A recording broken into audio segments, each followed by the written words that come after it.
A man with white hair stops and looks ahead, where someone is lifting up a crown. Kneeling before him is the arrogant king of humans, begging for forgiveness for all the wrong he's done, surrendering his throne in exchange for his life. The pointy-eared figure just keeps staring, and as everyone expected, the war ended with the vampire's victory. He reaches out his hand, but in a flash, one strike, the king's head falls to the ground. From now on, humans will live like cattle under vampire rule. Everyone around starts screaming in despair, but he simply gives the order to kill everyone there. All of it, just to make sure the glory of the vampire era lasts forever. On the battlefield, absolutely everyone is dead. Two men walk up to a small group near the cliff's edge, asking if they're the last ones left. The one on the left mutters that everything ends too quickly when there are so few humans left. The one on the right tells them not to fear death, pain is only temporary. But a mother clutching her children in the back speaks up, saying the days of vampire oppression are numbered. In her dreams, God had revealed to her that a human was being sent to save humanity. The men glance at each other, confused, wondering what this strange woman is talking about. One of them tells her not to worry because she won't live to see tomorrow anyway. At that moment, she moves forward toward the first man, and the blonde one warns that they're coming.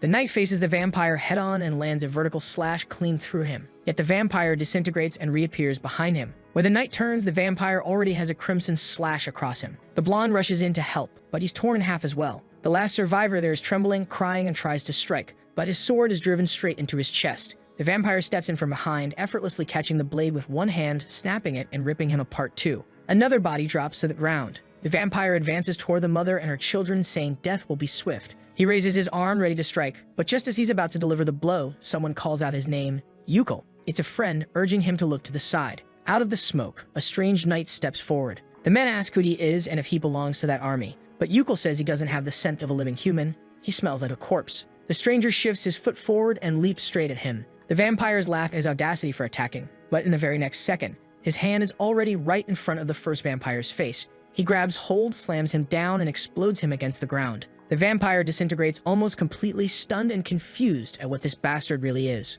The man had just cleared nearly 300 meters in a single leap, and there his friend is crumbling away into dust on the ground. Yuko braces himself, lunges forward, aiming a slash at his opponent's leg. Seeing the perfect opening, he drives his sword straight into the center of the knight's chest. The blade sticks there, and Yuko demands to know why he didn't dodge. He's sure the strike landed directly in the heart, convinced the man should be dead any second now. But the knight simply extends his arm, grabs Yuko by the head, and lifts him up. The vampire, panicked, demands to know how he's still moving with a sword stuck in his heart. Without answering, the knight drives his fist right into the vampire's chest, disintegrating him on the spot in front of everyone. The blonde woman nearby, overcome with emotion, calls out to the hero, but he notices only the children have survived. He tells her to just keep moving forward, that 3 miles away lies the sacred land where they will find protection. The girl, still overwhelmed, celebrates and declares he must be the hero sent by the gods. But the knight seems confused by this and begins removing his helmet. With nails in his chin and his entire head stitched together, he asks if she really thinks he looks anything like a hero. The children are frozen in silence. Then as his nose slips off, he bends down to pick it up, and the kids scream even louder,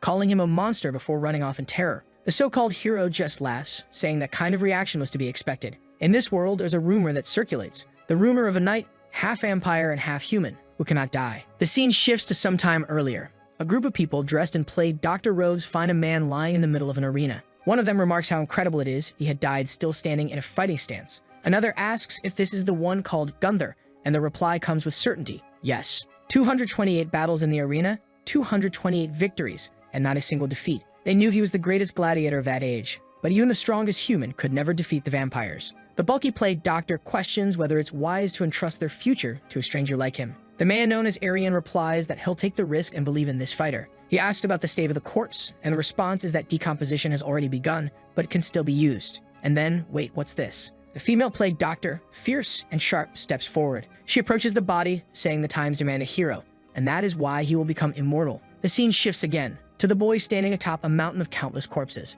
Someone praises his work, saying once again he has survived. Suddenly, he opens his eyes and sees all the plague doctors cheering in front of him, shouting that his eyes are open and asking if he can understand their words. Confused, he demands to know what happened. He is certain he was dead. Aryan explains that he has been reborn to save humanity. Of course, he has no idea what they mean, and the bald doctor orders a mirror to be brought. As it is held up, Gunther looks and curses. What kind of nightmare is this? The boy has no arms, no legs, nothing. Horrified, he asks what kind of monster he has become. But Aryan calmly tells him he is not the monster. He is the last hope of humanity. The bald man then explains that his brain now holds a life support device, something they only managed to create once. As long as that mechanism keeps functioning, he cannot die, even if his entire body is destroyed. Aryan tells him not to worry, the arms and legs are right there, made with special muscular engineering. The arms are already like those of a bodybuilder. And even then, the fibers produce dozens of times more strength than normal. Being humanity's greatest gladiator and now equipped with those enhanced muscles, they believe he can fight a vampire head-on. Gunther, however, isn't exactly shaken anymore and asks if he was really brought back just to fight vampires. Arian tells him to understand that he's the perfect candidate, and she knows he was also killed by vampires. So for the sake of humanity, he should fight for everyone. Gunther replies that this whole save humanity thing sure sounds nice and all, but no. Still, he has one condition, so he tells her to get closer and listen. The bald one steps in, all excited, saying that whatever Gunther asks for, they'll consider. But Gunther traps the man with his stumps against his thigh, demanding they free him from this curse immediately. Arian calls for Reiner, but Gunther warns them. He became the strongest gladiator because he learned to kill without hesitation. To him, both humans and vampires were selfish, small-minded people, and being resurrected just to fight again in this state only proves how foolish they are. The one thing he values above all else isn't other people, it's his own life. That's why, if they don't want to see this man's head blown off right now, they better give him arms and legs and release him. Arian, a bit shocked, glances at the clock. Gunther asks what she's waiting for. Does she want the man's head to explode? She replies that he doesn't have much time left. Gunther, confused, presses her, and she explains he has about 4 seconds. When he asks what she means, something flickers in his brain, and apparently, he dies. The bald man is freed, and someone comments that, as expected, Gunther is out of control. Gunther opens his eyes again and finds himself face to face with the bald man once more, who asks why he did such a cruel thing, his jaw still aching. Gunther demands to know what happened, and the bald one explains that just like any animal or machine, you need power to move. The source of power for his body is the life essence of a human, and it seems to be coming from Reiner, standing nearby. Oh no, maybe Reiner is a man. Hopefully not just a flat-chested woman. Gunther asks what they're talking about, and Reiner, who I'll keep calling a woman until proven otherwise, says it's exactly what he thinks. For him to stay alive, he must remain connected through that device and draw her life essence. Once the connection is cut, he can only move for about 2 hours at most. Gunther, desperate, demands to know what kind of nightmare this is, but the bald one calmly says his reaction is expected. He insists Gunther must believe because the entire lives of everyone, along with humanity's survival, rest on this research. They call people to receive these devices human batteries. Out of the hundreds who volunteered, only Arian survived. It's something extremely difficult to create, so Arian might remain the only human battery forever.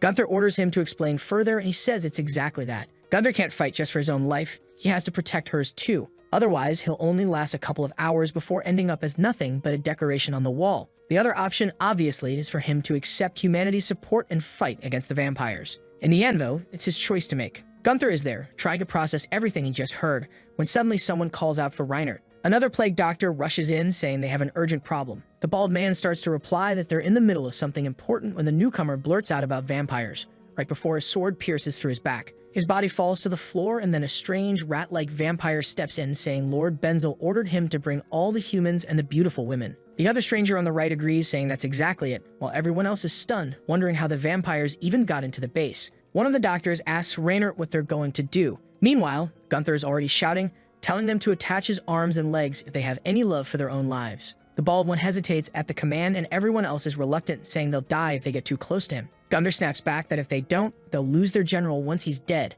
The men argue that there are only 4 people. They don't need a general. At that, Arian steps up, saying she'll buy them time, and orders the rest of the organs to be connected. The bald man tries to stop her, telling her not to do it, and even Gunther yells at her to stay put. But she's already face to face with the vampires, who demand to know what kind of courage she thinks she has to face them alone. She should know they're superior in every way. But before they can finish their arrogance, the first arrow flies straight at one's face, caught in midair by the vampire. She sneers that they talk too much. He crushes the arrow with his hand and moves like a blur to the side. She fires another shot, nearly perfect, but he dodges again. She crouches, looses another, he dodges once more, then closes the distance and drives a brutal kick straight into her stomach, slamming her into the wall and grabbing her by the throat. The creepy one stares at her and remarks on how beautiful her face is. I agree. He says Lord Benzel will like her a lot. Another freak steps in, insisting he wants a share too, since the other one got the last 2. While they're bickering, someone mutters that they're just playing around, and bam, before the vampire can even turn, a devastating kick smashes his head against the wall. Now that I notice, he looks a bit like Cyborg from Teen Titans.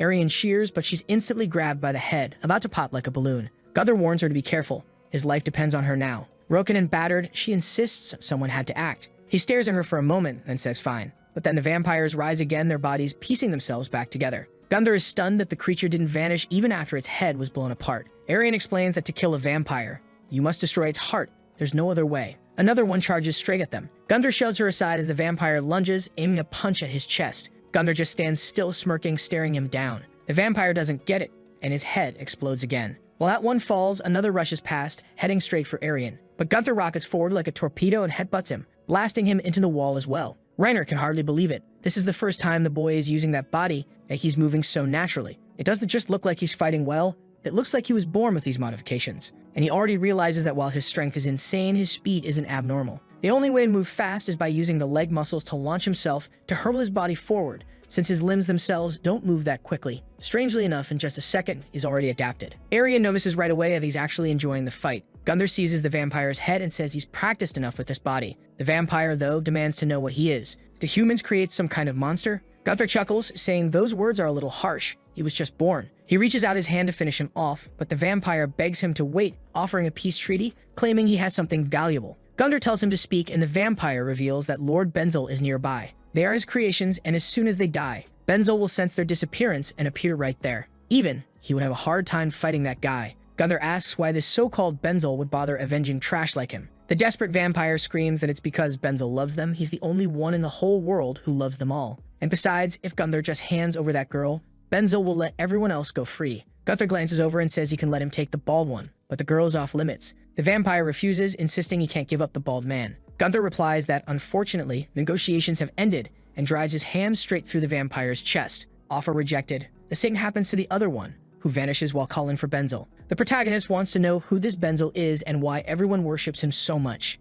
Arian explains that he's a high-rank vampire. In the vampire world, they're ranked by the purity of their blood. High-rank vampires are the pure ones, or naturally. Low-rank vampires are the offspring of variants and mixed bloodlines. Looking at the illustrations, Gunther points out that the black-haired vampires all seem to be low rank. She confirms it, saying the high-rank ones have white hair and are weak to sunlight. The problem is they can use their own blood to forge countless weapons in battle, making them extremely powerful. While the two were talking, Reinert steps in, asking if they didn't hear what the vampire just said. Benzel will be there in at most an hour. Gunther asks if the bald man really believes that. He answers that it doesn't matter. They should at least be prepared. 1 hour isn't enough for them to get ready to fight. Arian cuts in, saying that before anything else, they need a clear answer. Is he going to fight for humanity or not? Gunther pauses to think and then says that just like he mentioned earlier, the most important thing is his own life. And apparently the only way he'll survive right now is by cooperating. Arian thanks him, calling it a noble decision, while he already demands to be connected before it's too late. She agrees but says she has a little gift for him first. That's when he receives the armor. His head looks tiny compared to it, like some bodybuilder with an oversized frame. Strangely, the bald one says it looks wonderful and fantastic, asking what Gunther thinks.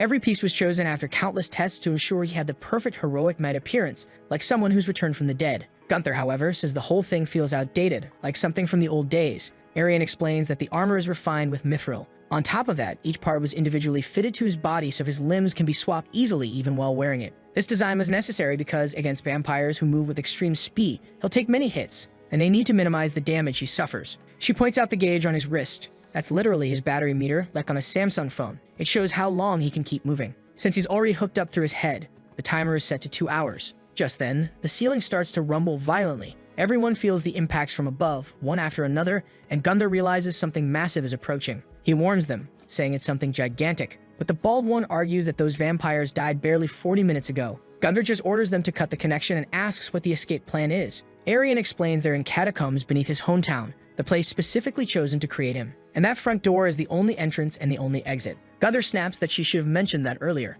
With no other option to deal with the crashing above, he puts on his helmet and warns her not to show herself no matter what happens. Now hidden behind the helm, his expression hardens as he glares at the entrance. From the doorway, out of the darkness, 3 bald figures appear, strange boys greeting them with a casual hey. Everyone is confused seeing those 3 approaching, but clearly this is far more terrifying than any normal person. Now that I notice, our protagonist really does have a bit of a guts vibe this time. The strange vampires stand there smiling, saying he's the one who killed their family. Gunther wants to know if those were those ugly low-rank vampires, if it was him who killed them all, and if he really finished them that quickly. The one in the middle laughs, saying it's impressive for a human. Those others, however, were souls abandoned by their parents, which is why they had such hideous appearances. And he thinks it's very sad that the boy felt no pity for the miserable way they died. Gunther, meanwhile, asks the bald man if this Benzel character is out of his mind. At that moment, the bald one asks if this is Benzel, the face collector. The peculiar little heads confirm it, and the bald man says they're even, since both sides have killed many comrades. So if he proposes, a fair offer would be for each side to simply go their own way.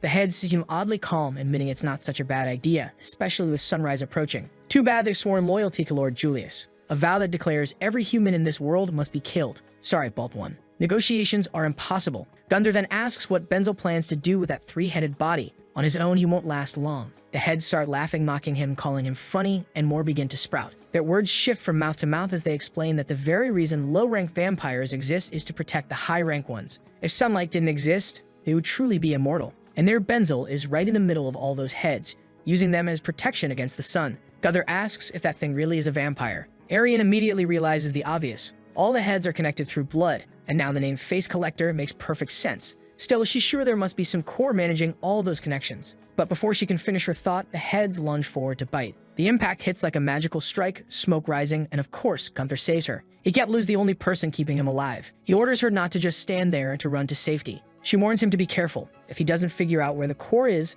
the fight will be meaningless. He simply tells her not to worry about him and to focus on staying alive herself. Benzel moves toward another fallen body, ready to bite down with his heads. But Gunther steps in, slamming him with a brutal punch that leaves him dazed. Before he can even process what happened, Gunther follows up with another blow, hurling him into the air. He warns that if the core can't be found, he'll just smash everything until it shows itself. Reinhard is stunned. He's actually standing toe-to-toe with a high-rank vampire. As the severed heads crumble, Benzel marvels at his strength, saying it's incredible. He's never heard of such a powerful hero among humans. They question whether he really is human at all. Gunther replies that it doesn't matter, and drives another punch straight into the mass of heads. But suddenly, one of the heads bites into his armor from within, declaring that in the end, he's been caught. The bite force of those jaws matches his own fists, meaning, once they begin to bite down, there's no escape. Gunther tries to swing his other arm for another punch, but it too is bitten and held in place. In seconds, both arms and his legs are pinned down. Benzel sneers, saying he has a little gift for Gunther. He's about to experience the true hell that exists inside. The next chapter opens with an abandoned dump where a child is crying. More than obvious, that child longs for their mother and is calling out for help. But days went by and no one heard that desperate crying. Eventually, the child's cries came to an end. From that moment on, the child gave up on finding the warmth of family or anyone who might come to save them, and instead focused only on finding a way to survive. The heads were biting into Gunther's arms and armor, and he admits the bite force is incredibly strong. 2 or 3 heads he could handle, but there were hundreds, all latched onto his body. With his limbs immobilized, he has no idea how to break free. He imagines there must be something deeper down, but he can't even guess how many layers of heads are stacked below him. And if he fails, at the very least, he needs a backup plan. Then from the depths, someone declares that these filthy vampires will not pass. A voice shouts that he will defeat them all. Gunther is confused, but the mass of heads, once human, cry out that they haven't been defeated and will never give up. At that moment, a hand appears over him and a strange, shadowy demon emerges, declaring that this man was once a great hero, Albert Lauren, who saved hundreds of people. But now he too is part of the collection. Gunther points out that these heads are sitting on a pillar of hair, meaning they must be quite valuable. Benzel confirms it, saying these are the heads of heroes who sacrifice themselves trying to save others. He chose the most beautiful ones to display. Their noble spirit of sacrifice will continue to exist until the day humanity perishes. Then he asks if Gunther doesn't find the hell he created to be wonderful. Gunther replies that it's an impressive place, but fitting Benzel's head in there will be a problem. Benzel reassures him not to worry, praising the strength and determination he's shown as greater than any hero he's ever seen. But Gunther cuts him off, saying he doesn't get it. He's just really ugly, and his head would look awful in that collection. Benzel, thrown off, asks if he's truly that ugly. Gunther tells him to take a look. When his helmet comes off, Benzel starts sweating, bewildered, unable to comprehend what he's seeing. He admits this is the ugliest human face he's ever laid eyes on, uglier even than the most grotesque vampires. Gunther looks downhearted, saying he never imagined he'd live long enough to be called a monster by a monster. Well, now that Benzel has seen his face, maybe he can let him go. Benzel, still confused, asks if Gunther really thinks he'll walk out alive. Gunther answers that he thought so. It should have been impossible. But now that he's seen a glimmer of hope, he has to fight. And with that, he sinks his teeth into the first head, ripping off his arm. Benzel stares, then bursts into laughter, asking if Gunther really thinks he can chew his way out. He has to understand, this is nowhere near enough. No one has ever escaped this place. But Gunther keeps biting, declaring that he's not just anyone, he's Gunther, and then slams another head with a brutal headbutt. No matter what happens here, he swears he'll survive. He bites down on another, tearing it apart. The demon keeps watching as more and more heads close in. From the outside, it looks like a massive hornet's nest. The plague doctors assume he's already been killed or devoured, wondering what they should do next. The bald one insists he warned them. Choosing Gunther was a mistake. He tells Arian this was the worst possible outcome, sending a corpse knight into a place like this. They never should place humanity's hopes on such an idiot. But Arian points, telling them to look. Multiple heads are falling. And in the middle of it all, suddenly Gunther bursts out with a devastating punch. Right then, the bald one shouts that he always trusted Gunther, the hero. The protagonist slams into the ground, instantly dodging to the side as yet another pillar of heads comes crashing down. But then the bald one asks, where are the boy's legs? I just saw him moving only with his hands. Aaron steps in and says the plan has changed.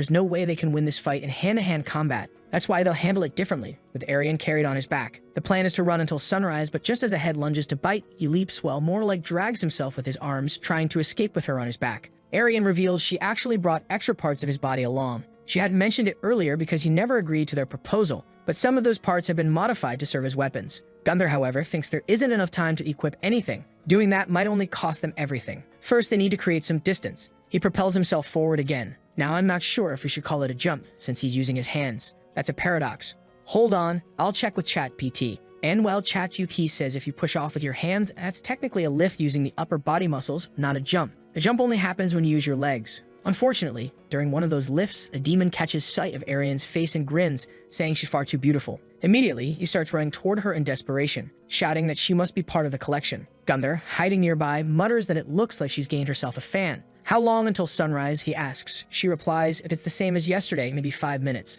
The good news is the exit is clearly in sight. They just have to wait for the chance and make a dash for it. But as they're hiding, the bald one and the other plague doctors are trapped behind iron bars, begging for help. Gunther says it's sad to see human lives about to end, but the truth is he's going to use them as sacrifices so he can escape. He tells Arian this is the best choice for humanity's future, so she better not do anything foolish. But she stares at him, and he notices. She keeps staring, and he realizes she's about to do something reckless. Sure enough, she steps out from behind the pillar and calls out for Benzel, telling him she's been waiting for him. In an instant, the monster stops attacking the others and charges straight toward her. Gunther is forced to lunge with his arms, grabbing her and running, scolding her for doing something so stupid. Now that they're near the back of the chamber, there's no choice. They have to escape. He rushes toward the door, hurls himself forward, but snapping mouths rise up from below, nearly biting him. He slams into the staircase wall, then bolts upward as the swarm of heads chases after them, shrieking that they're thrilled by his courage. They say he absolutely must join the collection. Gunther keeps climbing, and Arian warns they're almost reaching the sunlight. But then the heads grab hold of one of his arms again, telling him to become part of the collection once more. He snarls at them to let go, then smashes his own arm, using the recoil to fling himself upward.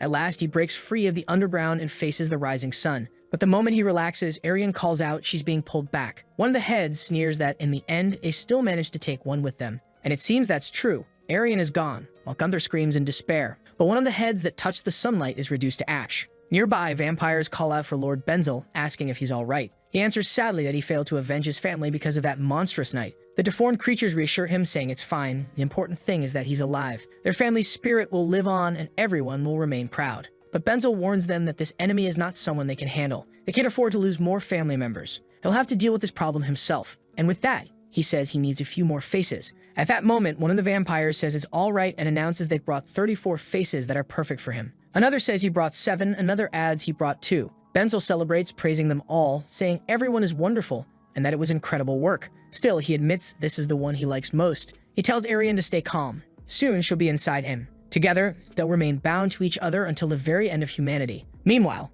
Gunther is shouting, demanding that the bald one connect everything quickly. The bald man tells him to calm down. He never manages to do anything properly when rushed. Gunther snaps back, telling him to look at the gauge on his wrist. He's running out of time. Soon he'll freeze up, and that'll be the end of everything. So he asks, couldn't it just grab someone else, turn them into a human battery, and revive him again? The bald one asks if that means Gunther wouldn't save her. Gunther chuckles, who knows maybe he wouldn't. The bald one explains that, unfortunately, it's impossible to create another human battery. The device inside him doesn't regenerate a corpse. All it does is supply power to a dead body, stabilizing it temporarily. That's why completely dead bodies can't be brought back. And normally, full decomposition begins after 3 days. Gunther realizes that if he dies now, after 3 days, his body will be too decomposed to restore. By then, everything will already be gone. The bald man explains they were late arriving at the arena because they only received news of his death at the Colosseum after it was too late. The plan was to reach him before decomposition started, but unfortunately, that didn't happen. On top of that, creating a new human capable of serving as a battery would take years. In other words, if he doesn't save Arian, he's dead too. Gunther, still confused, demands an explanation of how this device works and where it came from. But the bald one says he can't reveal that yet. As trust builds between them, he'll learn little by little. The protagonist begins to stand, asking where his right arm is. The bald one answers that it's something special. Since close combat against Benzel is difficult, how about having something for long range? Gunther grins, saying that sounds interesting. Place your bets, folks. Cannon, machine gun, grenade launcher, or something else? Make your mental bets and let's see who wins. My guess, cannon. Back with Benzel, the vampire is in a frenzy, trembling and crying, spreading his arms wide, telling the victim not to fear. It won't hurt. Blood trickles from his hand, crawling over the person's face, consuming it completely. Benzel declares that his blood is both his instrument and his will. The body collapses, headless. Another face has been collected, Smiling through it, he says his blood is his will incarnate. The people in the back are frozen in terror, afraid they'll be next. Benzel fixes his eyes on Arian and tells her she's next. Finally, they'll become one. She just stands there looking back at him. He comments on her determination. Eyes filled with honor and fortitude show no fear, even in the face of death. He's eager to witness the moment when those same eyes will be consumed by fear and regret. But Arian replies that the only truth that frightens her is that no one has ever managed to save his heart. Benzel twitches his fingers and admits she really is impressive. He's eager to see that same face repeat those words once he's inside her. He prepares his blood to advance on her when suddenly someone calls his name. Out of nowhere, another man attacks, saying he waited for Benzel to drop his guard for the perfect strike. He lunges in with a blade, but of course he's instantly immobilized. And you can't help but ask, why on earth did he call out first? He should have just gone for a clean strike. Benzel's followers apologize, saying they never imagined a knight would be among the faces. The captured man screams that even if he dies, someday a hero will succeed in ending Benzel's miserable existence. Benzel steps closer, saying he loves encountering a hero full of courage like this. It's truly a pleasure. When he sees that disgusting faith humans carry, believing someone will save or avenge them, he can't help but laugh. He then holds out his deformed hand, telling the man to look closely. It became like this when he tried to save people from a fire. He remembers vividly, staggering out of those suffocating flames, the agony of his flesh burning. And what did he gain in return? Praise for being a hero? Respect from others? He received that for a short while, but soon admiration turned to disdain and he was treated like filth. The hero shouts for him to stop lying. That story can't be true. But Benzel insists he can prove it easily. He wipes the blood from his face, revealing a melted, corrupted visage. The hero recoils in shock, and Benzel says that exact reaction is what everyone who once called him a hero eventually had. In time, he was no longer welcome anywhere. Not because he had done wrong, but because in saving one person, he was left permanently disfigured. Everyone turned their backs on him. He hides his face again and declares that this sacrifice will be meaningless as well. In the end, people only end up hurt. The hero shouts that just because Benzel suffered in the past doesn't give him the right to massacre people now. Benzel coldly responds that this isn't a massacre. One day, humanity will finally understand what they were trying to achieve. He slashes his hand, letting blood cover his face when suddenly someone cuts him off, saying he talks too much. Benzel glances aside, and something slices through his deformed hand. Above, a gray pillar juts up, like some kind of twisted tree. Turns out, nobody could have guessed, he actually has a weapon that launches giant iron stakes. If you predicted that, you're a legend. Gunther, of course, complains, asking which terrible designer created a weapon that's practically impossible to aim. At that moment, Arian calls to him. Gunther relieves she's alive, jokes that if she had died, he would have killed her himself. Benzel remarks that for Gunther to have walked all the way there alone, he must be eager to die. But Gunther just tells him to cut the small talk and come at him. He's running out of time. One of them is going to die within minutes. The weapon they gave him is called the Bone Launcher. The name was thought up without much care. It's one of the modified weapons the Bald One designed, an arm adapted to create firing force through muscle energy. Specialized fibers pull back, then release violently, launching projectiles like bullets that can pierce through 4 or 5 walls. The drawbacks are obvious. First, the muscles have to contract fully to fire. Second, it only has 6 shots. Gunther mutters that the thing is almost useless, but at least now he has a way to fight at long range. Meanwhile, the Bald One is panicking, insisting they must kill Benzel at any cost. There's no way to save Arian without going through him. And even if they could rescue her and run, they'd never escape the lower-ranked demons who would eventually lead Benzel to them again. Considering Gunther's body urgently needs to recharge energy, this enemy has to die. Gunther steadies himself, tells them to relax, then hurls himself forward, promising that everyone else can die as long as he survives. Back in the catacombs, Benzel mutters that tracking him here wasn't difficult. The problem is he only has 15 minutes, and in that time, he'll have to finish everything as fast as possible. He sneers that Gunther's weapon is disgusting.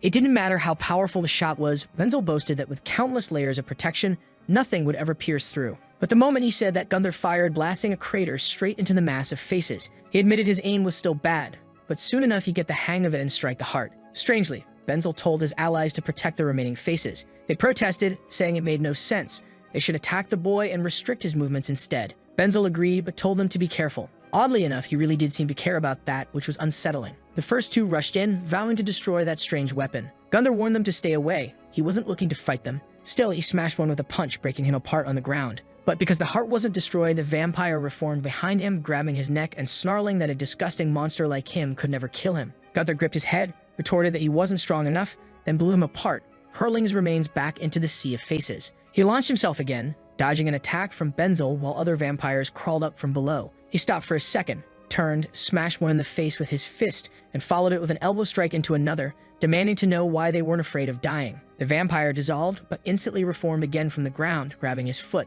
He declared that they would always protect Benzel, because Benzel was the one who treated them with dignity. Their lives belonged to him. Gunther, baffled as to why they were acting like this, suddenly felt something. Benzel opened his jaws wide, clamping down on Gunther's head. The grotesque monster taunted that the boy seemed proud of his teeth, so this time he'd start with what mattered most. Gunther shut his eyes and fired upward, blasting through a column of heads, carving a path. He darted aside as another attack struck his back, grimly noting he only had 3 shots left. The problem was figuring out where Benzel was in that endless swarm of faces. He needed a solution. Then Arian's voice rang out. She was calling for Benzel. Gunther was confused, not understanding what she was doing, while other vampires closed in, ordering her to stay quiet. Gunther still didn't understand when suddenly a crimson slash flashed in front of him. It wasn't Benzel. It was another vampire. Gunther answered with a brutal punch to the head, finishing him off. He stepped back as the massive heads pressed forward again, while Arian screamed Benzel's name over and over, her voice desperate. Gunther didn't understand at first, until he noticed one of the vampires behind her telling her to shut up. Arian screamed again, calling Benzel a disgusting monster. Benzel, losing his composure, growled that no matter how much she stalled, it was pointless. But Arian shouted to Gunther to notice. Only certain faces reacted with expressions, and those same ones moved before the others, likely the ones closest to him. Just as she said it, a vampire clamped his hand over her mouth, threatening to rip out her tongue. But before he could, another blast tore through the middle of the faces. Gunther realized it clearly now. Some of them really did react faster than the rest. Through the hole he opened, he saw Benzel. The vampire screamed in panic that it didn't matter if they knew where he was. He could just shield himself with more heads and vanish again. He tried to reconstruct himself, but part of the neural link connecting the heads had already been severed. He knew he needed to reconnect quickly, but Gunther told him to hold still and fired again, tearing through part of his arm. The monster panicked, realizing he needed to flee, but Gunther only answered with a cold grin. Here comes the heroic shot. But at the same time, the vampires come at him from both sides, everyone diving toward him. He's practically submerged in a pool of monsters, but he fires another shot, direct hit, right in the head. Damn, the guy really has the aim. His finger trembles just slightly after the blast. Arian warns, to kill a vampire, you have to strike the heart, and now he's out of shots, which means they've lost. Gunther, however, asks what nonsense she's talking about, losing, and keeps fighting, tearing through the vampires. He has only a flicker of energy left, preparing for one last leap, saying it's time for the final attack. Arian pleads with him not to, but he declares he's going in with his body. He launches himself at Benzel, who's in the middle of regenerating, but as it happens, Benzel accelerates the regeneration of his eyes, just to watch him coming closer. The next chapter begins with a strange, big-headed figure asking his father if sacrificing himself for humans was worth it. They treated him as a monster. His appearance was changed. Maybe it wasn't such a good thing. At that moment, he didn't know what to believe or what he should do, and now he realizes just how naive he was. Someone places a hand on his face. Apparently, it's Lord Julius, if I'm not mistaken, who tells him he's been watching him for a long time. Julius says he intends to create a new world, but the process will be painful and difficult, and he needs help from people like him. Honestly, it looks like this is Benzel, back when he was burned in the fire. He asks what kind of world Julius wants to create. Julius answers with something we don't hear, and the boy looks amazed, responding with something we also don't hear. Then Julius stretches out his hands, telling him to follow this path with him. The boy lowers his head and agrees. Back to the present, Gunther has driven his fist through Benzel's chest, smiling as he declares that this time he's won. Benzel's final question is how Gunther can still be a hero, even with that monstrous face. And with that, all the other vampires, desperate and panicked, begin to dissolve as Gunther loses consciousness. Sometime later, a carriage rolls through the forest. Gunther wakes up inside it. No arms, nothing left, only that device connected to his head. Arian tells him to move carefully. That thing is important and must not break. She also thanks him for his hard work. Thanks to him, countless lives were saved. Rainer praises him too. He never imagined the boy, reborn so recently, would already be capable of killing a high-ranked vampire. Gunther asks if the others died as well. Rainer confirms yes. They were all linked by Benzel's blood. The protagonist immediately concludes that the easiest way to solve everything is to kill the pure-blood vampires, since the rest will vanish. But Arian explains, unfortunately, the last pure-blood vampire, Julius, disappeared after the Emperor's death. Gunther asks how strong this Julius is and what his powers are. She admits no one knows. No one has ever survived a fight against him, or perhaps he never even fought at all. There are no stories to tell. Gunther finds that strange. Vampires usually drink blood to survive, so why is he killing humans instead? Rainer agrees, but sadly, the only option is to defend themselves. He says they should head to headquarters. There, Gunther will better understand what's really going on. Gunther asks if any human cities are still standing. The bald one answers. The last surviving place is the Holy City, where all the survivors gather. It's a beautiful fortified place. It's also where they performed all their experiments and figured out how to create his body. It's the last stronghold of humanity, standing for over 100 years without falling. And honestly, it feels just like those stories where it all starts so hopeful, and then the Titans show up and bring it crashing down. At that moment, the bald one steps out of the carriage and tells Gunther to take a good look at the city we'll have to protect with his very life. The entire place is in flames. Gunther, stunned, asks if that's just part of the scenery. The next chapter opens with a pale-haired boy jolting awake, startled by the news that Benzel is dead. He immediately jumps up, demanding to know who killed him, if it was the enemy. Then he bursts into tears, panicking that the enemy is coming to kill him too. Desperate, he screams that he doesn't want to die, until a massive shadow grips him and reassures him there's no enemy. The voice laments Benzel's death, saying he was such an adorable little vampire. But what he can't understand is whether a human could really have done it. It's hard to believe Benzel was killed by an ordinary being. Julius orders Ian to find the one responsible. A strange mouth flickers in the air and vanishes. Julius doesn't seem the least bit pleased by what's happened. We're then shown Bahal, the place known as the Holy Land. The biggest advantage for humanity settling there was its geography. It sat at the edge of a continent after a passage of countless mountains. The island itself provided enough land for farming. Around it, all was cliffs and jagged rock, nearly impossible to climb. And the only way in or out was a 1,200-meter bridge. With so much natural advantage, a single garrison could normally hold back 10 armies. So the question is, what's going on? Gunther demands to know why it looks like everything is being destroyed. Reinhard admits he has no idea. When they left, the place was perfectly fine. At that moment, the bald one calls out to someone named Leonard. Leonard, cheerful, says he's relieved the bald man is safe. He was worried he'd be the first to die. He glances at Arian, telling her she doesn't need to worry either. She made it back safely too. And not hiding his feelings, he adds that she can call him Leonard anytime she wants. Then he turns to Gunther, asking if he's really the one clearly already aware of the experiment. When Leonard sees the device sticking out of Gunther's head, his expression darkens, he makes a clicking sound with his tongue, and Gunther immediately demands to know why this bastard is reacting like that. The bald one tells Gunther to relax and explains Leonard is responsible for Bahal's defense force. Clearly, though, the job hasn't been going too well. Leonard tells everyone to follow. An urgent fire had just been dealt with. Gunther presses for an explanation of why the Holy Land is in such a state. Leonard explains that, unfortunately, the outer section of the bridge was abandoned. They couldn't defend it anymore. The bald one comments it should have been easier now that Benzel is dead, but Leonard immediately doubts it, asking how that could be possible. Gunther answers flatly that of course it was him. Even then, Leonard doesn't look convinced. He makes another sharp click with his tongue before explaining. The moment they left the city, they were attacked by a force unlike anything they'd ever seen, something far beyond any vampire they'd ever heard of. He promises to show them the bizarre condition of the soldiers. Gunther scoffs, asking if this is supposed to be some kind of circus. Leonard, grim, says he wouldn't be joking once Gunther sees it himself. The bald one asks if the city gates were really broken. Leonard nods. They were, and it was only by a miracle. The city didn't fall completely. That's why he wants Gunther to guard the bridge until everything is repaired. But the protagonist flatly refuses.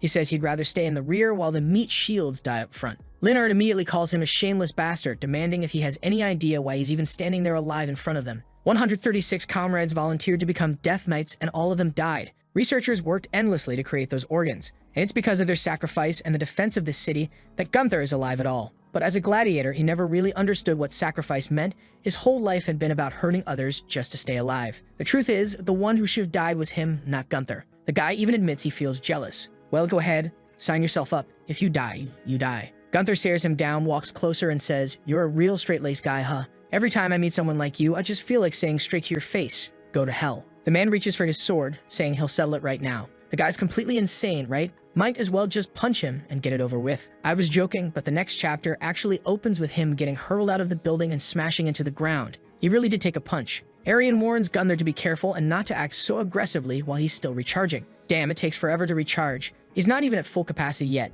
Gunther brushes it off, telling her to relax. It was just self-defense. The sun is setting now, and that idiot's all bandaged up because of our boy, who mutters it should have ended with just one hit anyway. Arian tells Gunther he has to restrain himself. There's no way he can win this war alone. And one thing the other guy wasn't lying about is how much it cost humanity to build each part of Gunther's body. Countless resources, countless sacrifices. On top of that, all the components are constantly decaying, which means they always need more and more people offering limbs and materials. She's trying her best to save as many lives as possible and protect the Holy Land so the source of his power doesn't get cut off. Gunther listens to all this and simply asks if she's not just telling him to fight on the front lines. She answers that of course she is. That's the easiest way for them to win. He gives up arguing and says fine, but in that case, he wants a new weapon. The bald one tells him to come take a look at the modifications they've got. Gunther sees something like an arm with a mouth on it and has no idea what the hell it is. The protagonist is unsettled, while Arian asks if they really didn't produce anything else. Leonard, who's suddenly acting all friendly, explains that they had to defend the city, so there wasn't time to make much more. Gunther, on the other hand, is furious, saying they should have made him a normal arm instead of this abomination of a mouth arm.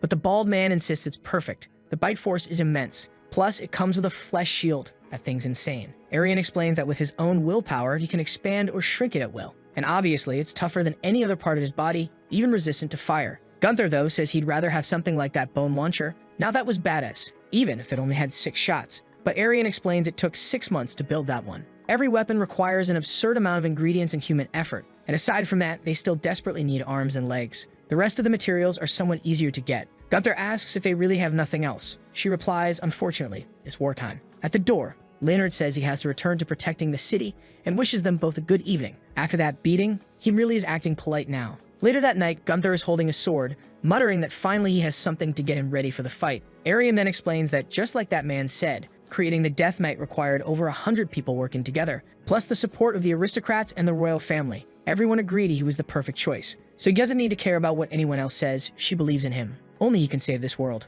Gunther, however, says he doesn't give a damn about that. She replies that having that kind of attitude shows he's lucky. But right then, the protagonist brings up the 136 people who died trying to become human batteries. She looks a little thoughtful, and Gunther wants to know why. After seeing so many die trying to become human batteries, she still chose to take on that role. She answers simply that it was something that had to be done. He just stares at her and says he doesn't get it. Sometime later, he's at the window, watching closely to see if anything shows up. Suddenly, Leonard barges in, telling him to get ready. The vampires have returned. Gunther's been hooked up to that device all day, apparently to keep his battery charged at maximum. Now it makes sense. They disconnect him, and Arian tells him he must come back alive. He's far too important. Gunther just throws on his helmet and says survival is his specialty. Shield activated, he now looks every bit like the Death Knight, warning that whenever comes out of the shadows, he'll tear it apart. From the forest, a twisted creature emerges, wondering why today's audience is only one person. Gunther stares, curious why the thing's body is so contorted and why it moves so sluggishly. He immediately crouches, preparing to launch, and hurls himself forward faster than a vampire. He intends to end it in one strike. But the monster, still at a distance, greets him and declares that to please the audience, he'll give his very best. He calls out to someone named Evelyn and says the first act of the performance is about to begin. The King of Pigs and he's cut off mid-sentence by Gunther, who slashes forward, claiming victory. The problem? His blade didn't cut anything. The strike was perfect. So how the hell did this thing dodge? The creature starts crying, asking why Gunther is being so rude. He should have followed the proper performance. Then a boy twisted on the ground calls out that it's the show of the King of Pigs and the Dwarf, and it's time to begin. He slits his hand, blood rises, and out of nowhere, a circus tent materializes. Gunther realizes Leonard's words about this being like a circus were literal. Curtains spread open, and from within, an attack bursts forth. Gunther blocks, and a pig-faced man is hurled aside. But alongside him, more small ones come rushing in. The dwarf and his pigs, all charging at once, explosions shaking the ground. Gunther rips through them with ease, carving them apart. He blocks another strike, slices down one more, cuts another charging from the side, and pins one to the ground, pressing down until the blade tears him apart. Furious, Gunther mutters that these weaklings are just wasting his time. Needing to end things quickly, he shreds another and sprints straight toward the tent. His plan, take the leader's head. But from within, a warped mouth laughs and suddenly flames erupt. Gunther raises his shield, blocking the inferno. Then, out comes the same demon from earlier, riding atop a massive, hulking brute. Gunther instantly realizes this must be the so-called king. The demon riding on his back declares that the king destroys all enemies of the people. Another torrent of flames roars forth. Gunther blocks once more. The pig-masked monster bellows that the king's fire burns everything, that Gunther won't be able to take another step. But Gunther calmly holds his ground behind the shield, leaving the beast baffled. The demon orders the king to increase the flames further. The fire intensifies, but Gunther only asks if they seriously believe that's enough. He hurls his sword, spinning like a boomerang into the king's face. In the very same instant the beast flinches, Gunther rushes through, smashing them both apart with a devastating punch. He catches his sword on the other side and remarks that he expected this fight to be tougher. Yeah, he absolutely demolished them. But true, when the creature first appeared, he called this the first act. Gunther smirks and says to bring on the second performance already. He keeps walking through the tent until at the far end he finds what looks like a sword with something attached to the tip. Around him are all kinds of equipment that look like torture devices, and he remarks that the decorations here are quite charming. The demon, crying, thanks him, stammering that he's not used to anyone ever reaching this second performance. That's why he had prepared it so carefully. Gunther slashes again, but once more, his blade doesn't touch anything. He curses, wondering what kind of body this monster has that he can't land a hit. The vampire slits his hand, saying it's time for the second performance. Blood merges with his body as he announces the clown's confession of suffering. Evelyn, fully transformed, he tells Gunther to enjoy the show as the whole place begins to collapse around them. Gunther charges to strike, but the monster leaps away. The protagonist mutters that the bastard is way too fast, but he wants to see how long it'll last. Gunther kicks, sending rocks flying, but the creature blurs into a thin line, dodging everything. Gunther glares as the creature pulls two swords from its mouth and charges. He blocks with his shield. Another flurry of slashes, blades clashing violently. Gunther parries, counters with a leap and slash, but again the monster twists into a line and slips away. He has no idea how to land a hit on something like this. Then the creature aims straight for his helmet, smashing him backward. In the very next second, it bursts out of the tent in a spinning strike. Explosions rock the area. From afar, Leonard observes that Gunther seems to be under heavy pressure. It's hard to see, but clear enough, the knight's attacks aren't working at all. Worse, he's already been forced back to the start of the bridge. The bald one urges them to bring out whatever they have. He wants to see it, while Arian looks visibly worried. Sure enough, Gunther is now on the bridge, clashing with the monster's flurries. He ducks under one strike, counters, but again the creature dissolves into a line. He growls that the bastard moves like a worm. The monster retaliates with another strike, detonations rattling the bridge. Arian observes that this creature seems able to detect any attack within a certain range of awareness. The bald one asks if there's anything they can do to help. Leonard explains that, unfortunately, all siege weapons were destroyed in the last battle. Arian adds that fighting on the bridge must be avoided. They have to remember that Gunther's body is pure muscle with almost no fat. If he falls into the water, he'll inevitably drown. Then comes another strike. Gunther is thrown off the bridge. At that exact moment, Arian shouts that if he falls, it's over. But instead of plunging into the river, only rocks splash down. Gunther managed to jam his sword into the bridge's edge, stopping his fall. Still, he knows if he goes into the river, the raging current will make escape nearly impossible. As he climbs back up, he glances at the gauge on his arm. Time is running out fast. This fight will be brutal. From above, the monster smirks eerily and descends toward him. Somehow, Gunther manages to vault back up onto the bridge, but his arm is gone. When did that happen? Maybe during the king's fire earlier, when he charged through? It must have been destroyed, and that explains why he hasn't used his shield in a while. The twisted creature grins, saying Gunther is strong, far stronger than the last ones. But now it's time for Arian and the bald one to act. Both call out to Gunther, issuing a direct order: retreat. If there's one thing Gunther knows how to do, it's survive. In an instant, he's already sprinted back through the gates inside the castle. The doors slam shut behind him. He immediately asks if they came up with any ideas during the fight. The bald one admits they're still trying to devise a plan. Arian says the perfect plan is to hold that monster on the bridge until sunrise. They have no siege weapons, no proper arms for him, and Gunther still can't take on a vampire like that alone. The sun will rise in 5 hours. But the problem is that his limit is only 2, which means he'll have to go out, fight, come back to recharge, and then return to battle again. The bald one tells him to wait a moment. Hell replace his arm. Gunther asks if that's really the best solution. Arian answers that the one fatal flaw in this strategy is that it takes longer than he thinks for him to recover. Gunther asks how long, and she says that for him to fight for 2 hours, they need 20 minutes of recharge. Oh, well, that's not so bad, he thinks. Of course, there's a demonic monster outside, which makes it risky, but still, it could have been worse. But the bald one adds, he has to be in a stable condition for the recharge to work. He can't just abandon the vampire, and on top of that, he has to protect both himself and Arian. Gunther thinks it'll be nearly impossible to do all that at once. At that moment, Leonard throws the door open, gives Gunther a hard stare, and shuts it again. Turning to the soldiers, he orders them to hold for at least 20 minutes. No matter what, Gunther mutters that this guy's lost his mind. He must have seen him fight that vampire, so he should know there's no chance at all. In 20 minutes, everyone will be dead. Reynard responds that they already know that. Even so, they're chosen to fight and protect the city. The soldiers stand there,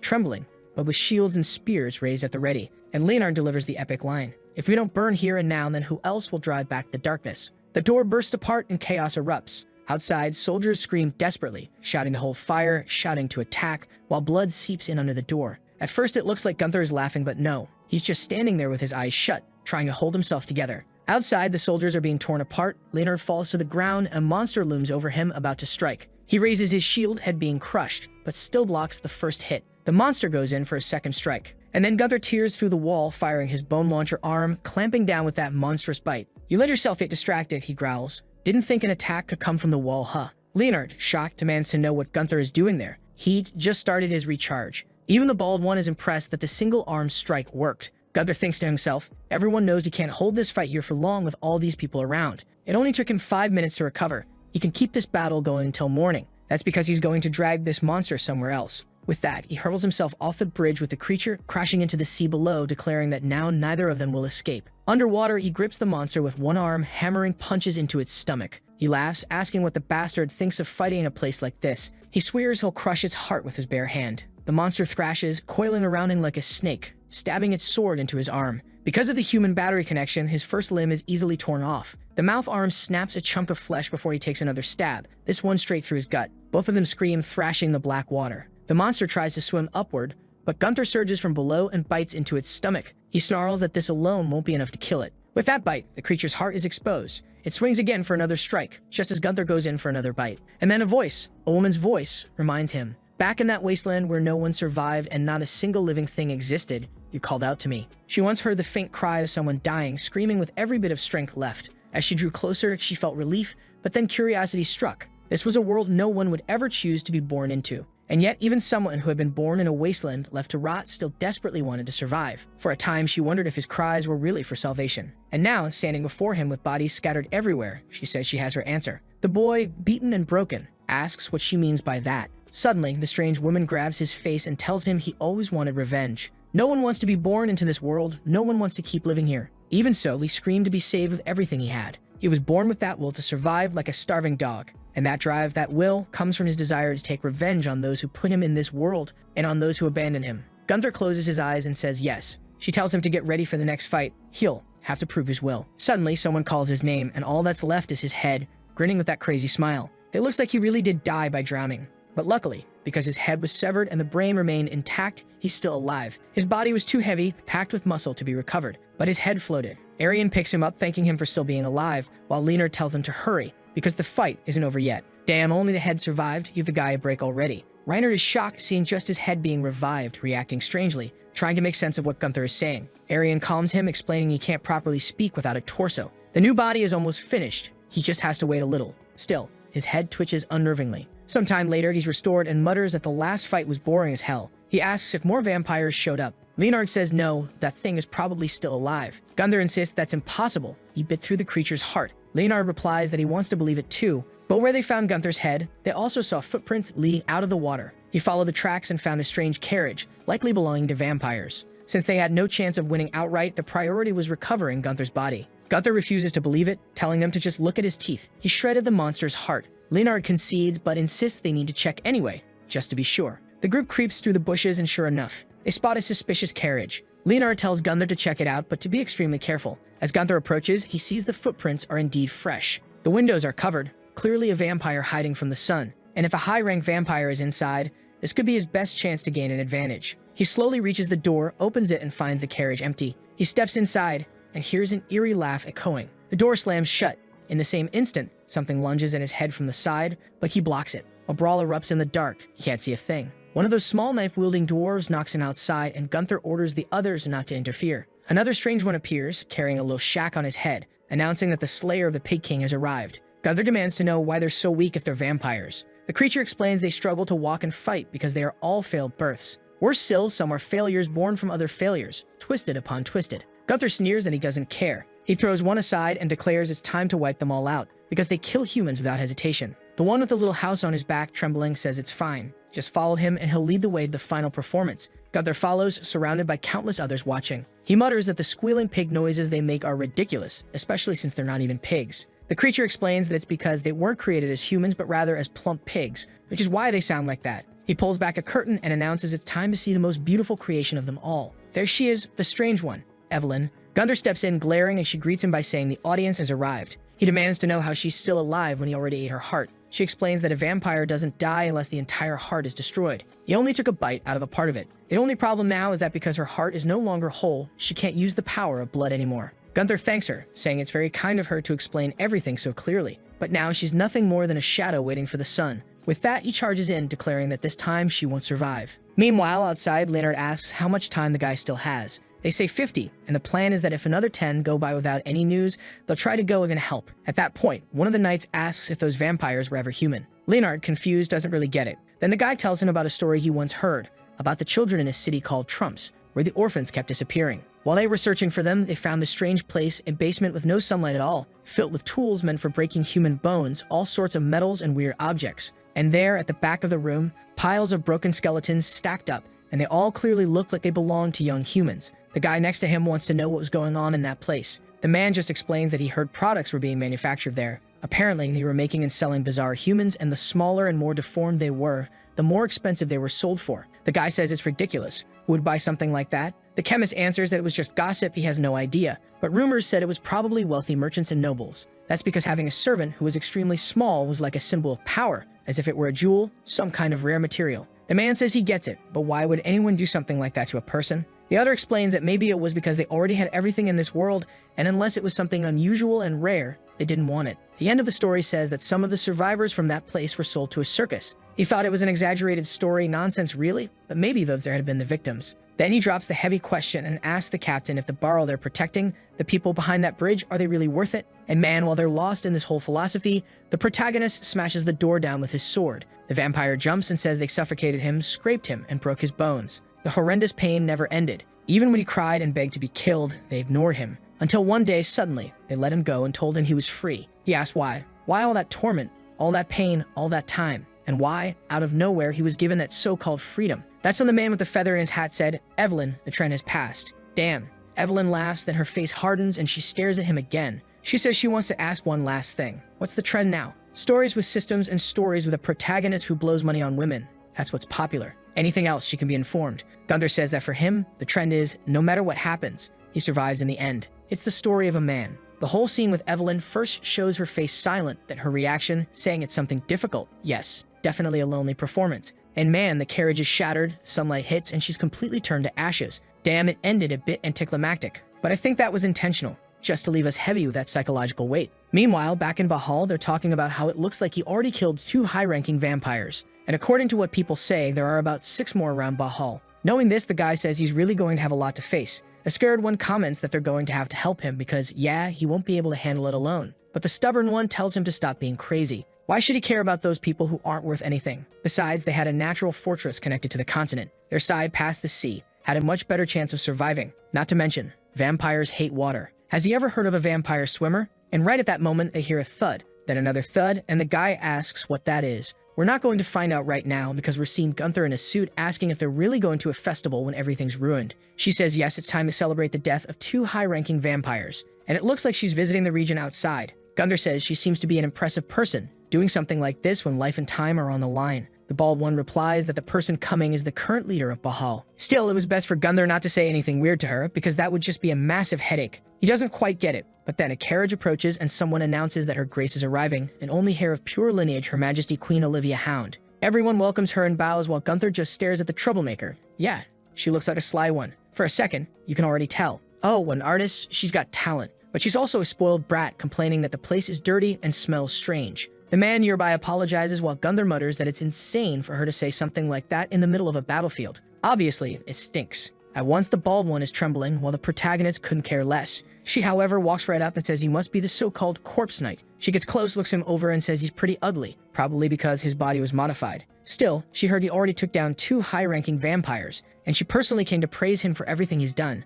One of the men beside her claps, saying he's an example, fighting that hard for the people and for the queen's heart. She thanks them for the compliments but says it's better to go inside and get away from this filth. Inside one of the houses, cobwebs everywhere. She still complains that the place is dirty. "Oh, Queen, I honestly can't wait for you to get knocked around, then saved by our corpse knight, only for him to be such a Chad that he smacks you right on the head." The brown-haired man says everyone will be punished harshly for the mess, but she answers that it's fine, it's wartime, and she'll be generous and just this once understanding. At that moment, she calls for Gunther and asks what reward he wants. Arian answers instead, saying what they really need are more men and materials for support. She reminds everyone that countless nobles and royals had doubted the corpse knight, but now that the plan worked and this is a way to bring an end to the war, they need more help to sustain everything. That's why she asks for total support now, so they can take large steps toward peace. The queen, though, glances at her and asks if she's an Aryan. Even if she acknowledges the girl's merits, how can she provide all that support with her limited resources? She, Olivia Hound, as the last true descendant of the royal family, always needs to invest in countless future possibilities to keep her chances alive. So for now, the support Aryan gets is the best she's going to get. That's a fact that won't change. Gunther immediately blurts out, "What the hell is she even saying?" The bald one explains that she thought this plan would fail, so they invested in many other weapons. Gunther then raises his voice, and she hears it, so she can't even admit that her plan and her decisions were wrong. Aryan, a bit downcast, says that at the very least she should give official recognition to those who sacrificed themselves as part of the plan. The brown-haired man calls her rude, but the queen answers again, saying she always wanted the research and had demanded that the project be carried out in secret. She always found it disgusting, this business of bringing back a dead person to be used as a knight. After all, something like that would only stain the honor and reputation of the royal family. That's why nothing can be made official.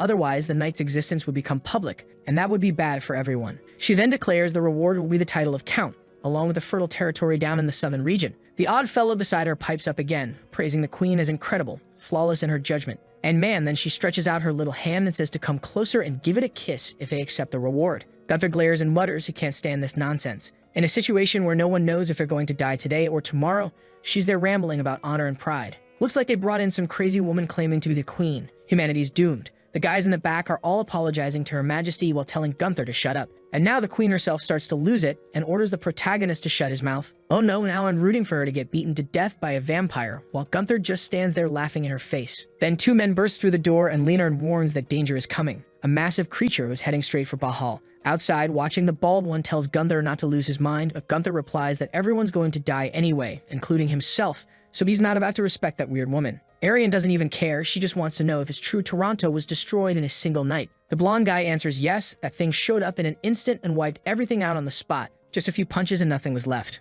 Gunther says it doesn't make sense. Talking about strong punches like that, they're supposed to be talking about a vampire. But that's when the bald man starts trembling, asking what the hell that thing was looming on the horizon. Dear God, it really was a Titan. Attack on Titan, here we go. Our boy's about to turn into Eren Yeager. Maybe every short guy's dream can come true, connecting those 50-meter legs. Of course, with each step, everything was being destroyed. And the protagonist asks if the meaning of the word vampire hasn't gotten a little twisted. How could that thing be a vampire? Arian explains that a vampire is just someone who uses the power of blood. And as far as she knows, high-ranking ones with enough strength and willpower can do whatever they want, shape and change whatever they want with their blood. That vampire was probably the one known as the Iron Titan Miranda. Look at him, even kicked down the capital's walls. Oh, you sleep bastard, I caught the reference. And of course, no bullet, no weapon. Nothing worked against that skin of his that looked as hard as steel. She'd already heard the rumors, but seeing him face to face like this was terrifying. Gunther comments that for someone nobody had ever actually seen, he seems pretty famous. She says yes, that's exactly why countless studies have been done trying to find his weakness.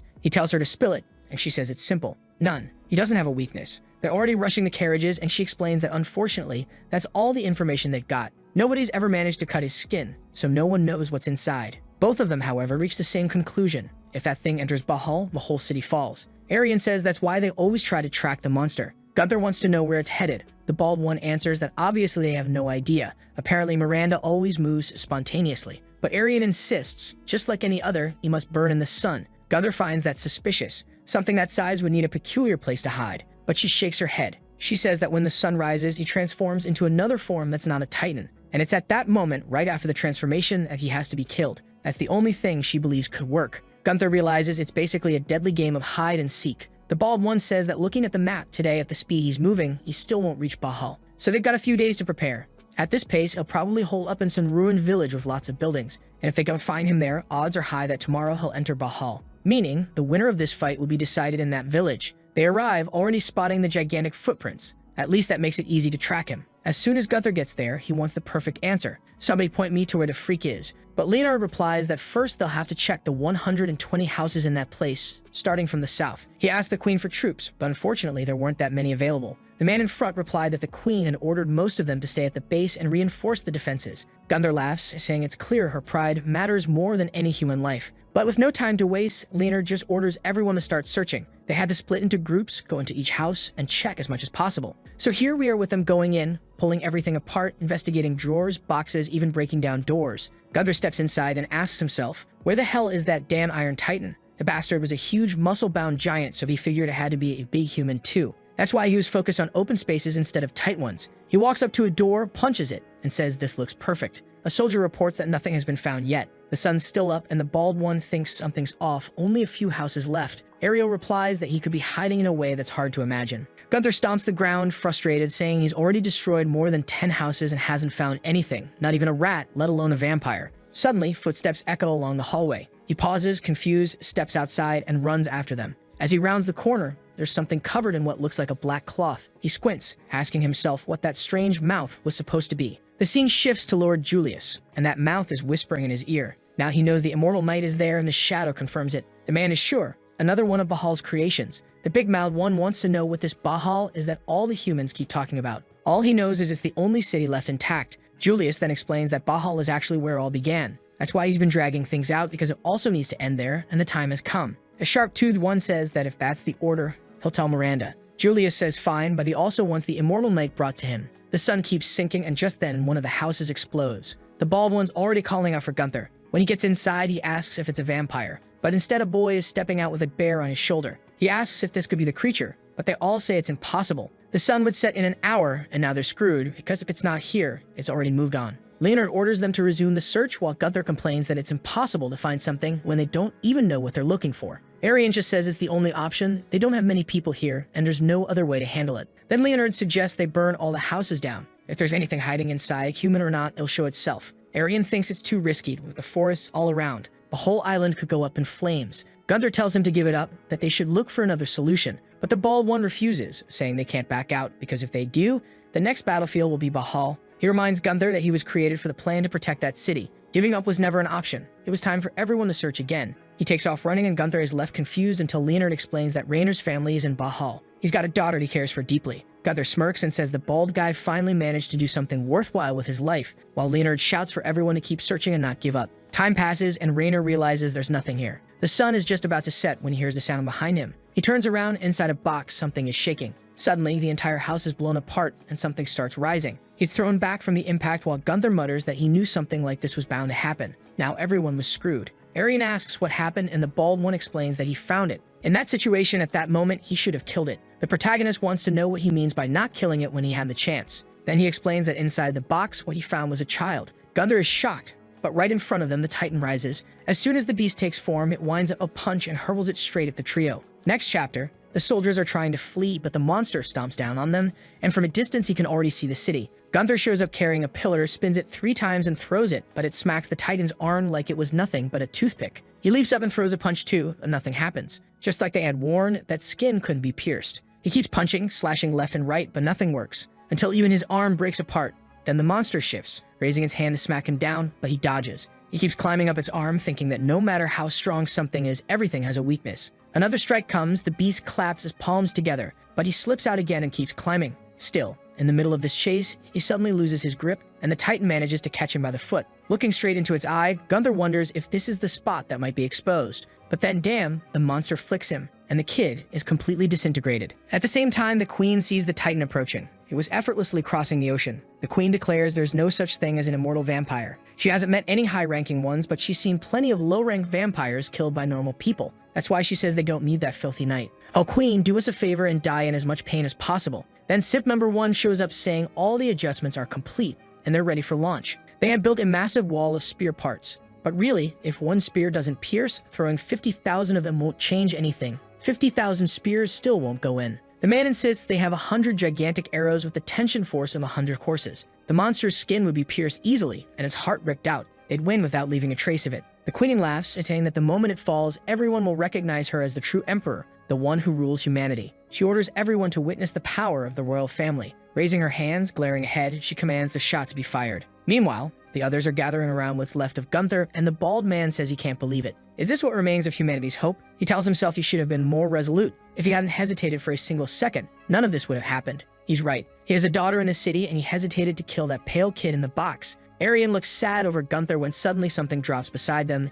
It's a piece of his head with a little hand, trying to say he's still alive. That's when they realize he had been up in the tree this whole time. Arian thanks him right there, saying she's glad he survived, while he, poor guy, can't even speak. Soon they're in the carriage, with Gunther asking for new parts. He couldn't open his mouth properly, but Rainer keeps watching and manages to translate something. Since he can't open his mouth, attack the eyes. Arian says she understands, but even if they destroy the eye, the heart will still be intact. Then he whispers something else to Rainer, who translates it. He's basically going to enter the body through the eye and run straight to the heart. Arian pauses to think and admits that if they can enter through the eye like that, they might actually have a chance. The problem is figuring out how to reach the head in the first place. Just then, they hear the volley, endless sequence of arrows fired at the Titan, slamming straight into its chest. Everyone knew this was the weapon the Queen had prepared, and it did look pretty strong. But guess what? When the smoke clears, a Titan is standing there intact, not a single one pierced through. One of the men states the obvious on the wall. The Titan didn't fall, and it's still closing in. Another rushes over and asks the Queen what they should do, but she demands to know the next plan. The man hesitates to explain while she bites down in rage,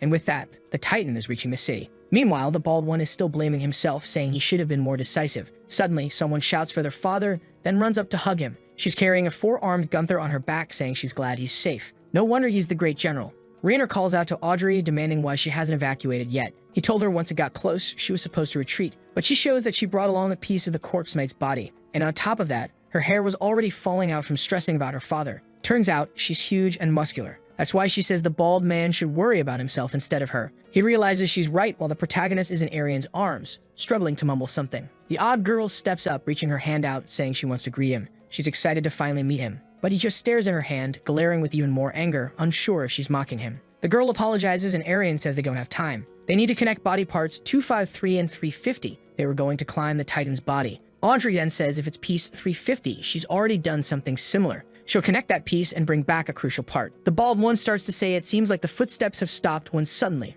right in front of him, the Titan's kick lands square on the girl. Damn, that hurt to watch. I thought she was going to be that cool, tough character, but instead she got torn apart. Phew, thankfully not. The next chapter starts with Reiner saving her at the last moment. The problem is he's about to fall himself and the spot he's clinging to is breaking apart. She yells at him to stop being crazy, to take this part of the corpse, the most important one, and deliver it to the knight. The place where they're holding on is collapsing, but then man, the protagonist, a hero. He clamps onto the piece with nothing but his mouth, biting down on the bald man's arm. That's all he has left, a head and one arm. He's making garbled sounds while the bald man doesn't understand. All the while, the Titan is advancing, tearing through the city. People are being evacuated and Leonard orders everyone toward the edges of the island. That's when the queen shows up, asking how long his men can hold out. He answers that at this rate, they won't last through the night. She asked about the corpse knight, and he says it looks like they're preparing to fight the Titan in a different way. The queen remarks that by the looks of it, everyone's going to die anyway, since this is an island with just one way in and out. At least if no one's left alive, there will be nobody around to judge her. Which in the end wasn't so bad, was it? Somebody please kill her, that's all I ask, is probably exactly what Leonard's thinking right then. The scene shifts to the production area, and our boy has a giant frog hand piece clamped in his mouth. He latches it onto the bald man's head and sucks it into place. He says at least the adhesion works really well. Reiner explains that it's a weapon made from the arm of some lizard beast, meant to stick so he can climb. Meanwhile, the bald man thanks him for saving him. Gunther snaps back that he didn't save anybody. What he saved was the body part he needed. He couldn't care less if the bald guy had died, who now had a huge scar on his head. The bald man just mutters that Gunther is always like this. There must have been a moment when he remembered being happy in the presence of someone else. He looks up and asks, "What the hell is this?" and wants to know if he's joking. His relatives didn't even have the courage to kill him, so they just tossed what was left of the fetus into the trash heap. Or maybe he should have been happy back in the arena, where the only choice was kill or be killed. A place where the only value his life had was the money people bet on the winner. He tells him to stop being funny, because there was never anything happy or interesting in his life. Up until now, the only people around him were either trying to kill him or trying to take him down. And yet, even so, he survived. Because even if the entire world wanted him dead, he would keep fighting and surviving.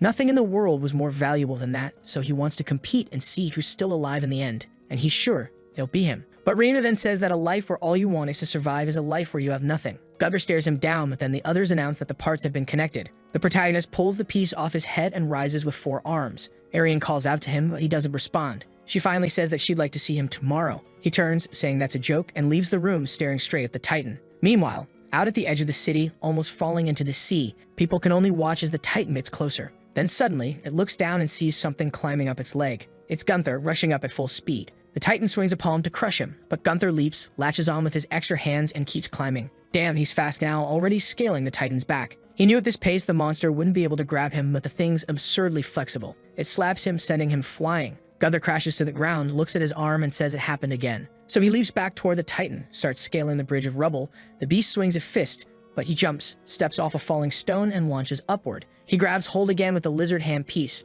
but the bastard manages another blow. He dodges underneath, moves along the other arm, more swings come one after another. He slips around, but now it looks like he's been slammed into the ground. Except not, because when the monster punched, he clung to the edge of its hand. And there, under the strike, he notices something strange, like a hidden spot beneath the island. He doesn't understand why something so odd is there, but his thought is cut short as the beast shakes its arm violently, flings him to the ground, and comes down with another crushing strike. From afar, Arian calls out Gunther's name. He's already lost a leg. Gunther, stop losing limbs already. Another strike rips through the city and slices off one of his lizard arms. The creature glares down as he screams in desperation, clinging on until finally he reaches the Titan's nape. At that moment, all he needed was for the monster to be distracted for just a second. And right then, the Titan, about to grab him, suddenly turns its gaze aside as if it saw someone or something. It freezes for a brief moment, and that's when Gunther hurls himself upward, landing on its head. The monster reaches to snatch him, but then something strange happens, because the next chapter begins with a little doll. The child holds it, saying she couldn't do anything while her brother was being beaten, because the monster before her was far too big. He was too strong, his muscles solid as rock. Julius tells the child not to be afraid. They would create a world together, one where monsters didn't exist. And now we see in the fight that Miranda hesitated for a second, because on the wall he saw a child protecting her brother. That was the moment he stopped attacking Gunther, and Gunther managed to launch himself on top. When the monster turned to capture him, he slipped through its hands and managed to enter through its eye. Damn. And in just a second, the thing collapsed right in front of everyone. Unbelievable. The protagonist just needed to get inside, That was it? Problem solved? He's walking around now like a cripple, missing an arm and a leg. Yeah, but at least he killed it. The people in the city are all staring, unable to process what kind of body that was, what kind of monster he had just taken down. The child who had protected her brother asks if he's the one who killed the giant. He turns and says yes. What's the problem? Naturally, she thanks him, saying that thanks to him she survived, and her little brother also sends his gratitude. Gunther just ignores it and keeps walking. The scene shifts to Audrey praising him, asking how he managed to move so well with 4 arms. It was the first time he never fought like that. He really was a natural-born talented warrior. If he had a better-looking face, they could easily raise a statue of him in the city. Maybe even graft a little hair while they're at it. Arian, however, steps in from the side, puts her hand on his shoulder, and says it's a relief to see him safe again. He asks if she's sure, because her expression hadn't changed one bit. Damn, what kind of atmosphere is this? Gunther himself is left confused. But then, look who comes barging in, apologizing for interrupting the pleasant mood. The Queen. She says that in the end, she was the one who killed the Iron Giant, but the damage was massive. Still, thanks to her extremely precise evacuation order, almost no citizens died. Most of their weapons were destroyed, but at least the people survived. And now, she declares it's time to decide who should be held responsible for all this chaos. She asks Captain Raynor if he has any ideas. Word has reached her that in a crucial moment when he could have killed the vampire, he hesitated and everything ended up happening because of that. It seems like a critical mistake, one that guarantees a public execution. My God, no way. Audrey begs for mercy, saying that even if her father was a mercenary, he had a soft heart and never killed anyone. But the Queen refuses, saying that unfortunately, someone must take the punishment for all that has happened. Gunther cuts in, saying the more he listens to this old hag, the crazier she sounds. Sure, the bald guy's a coward,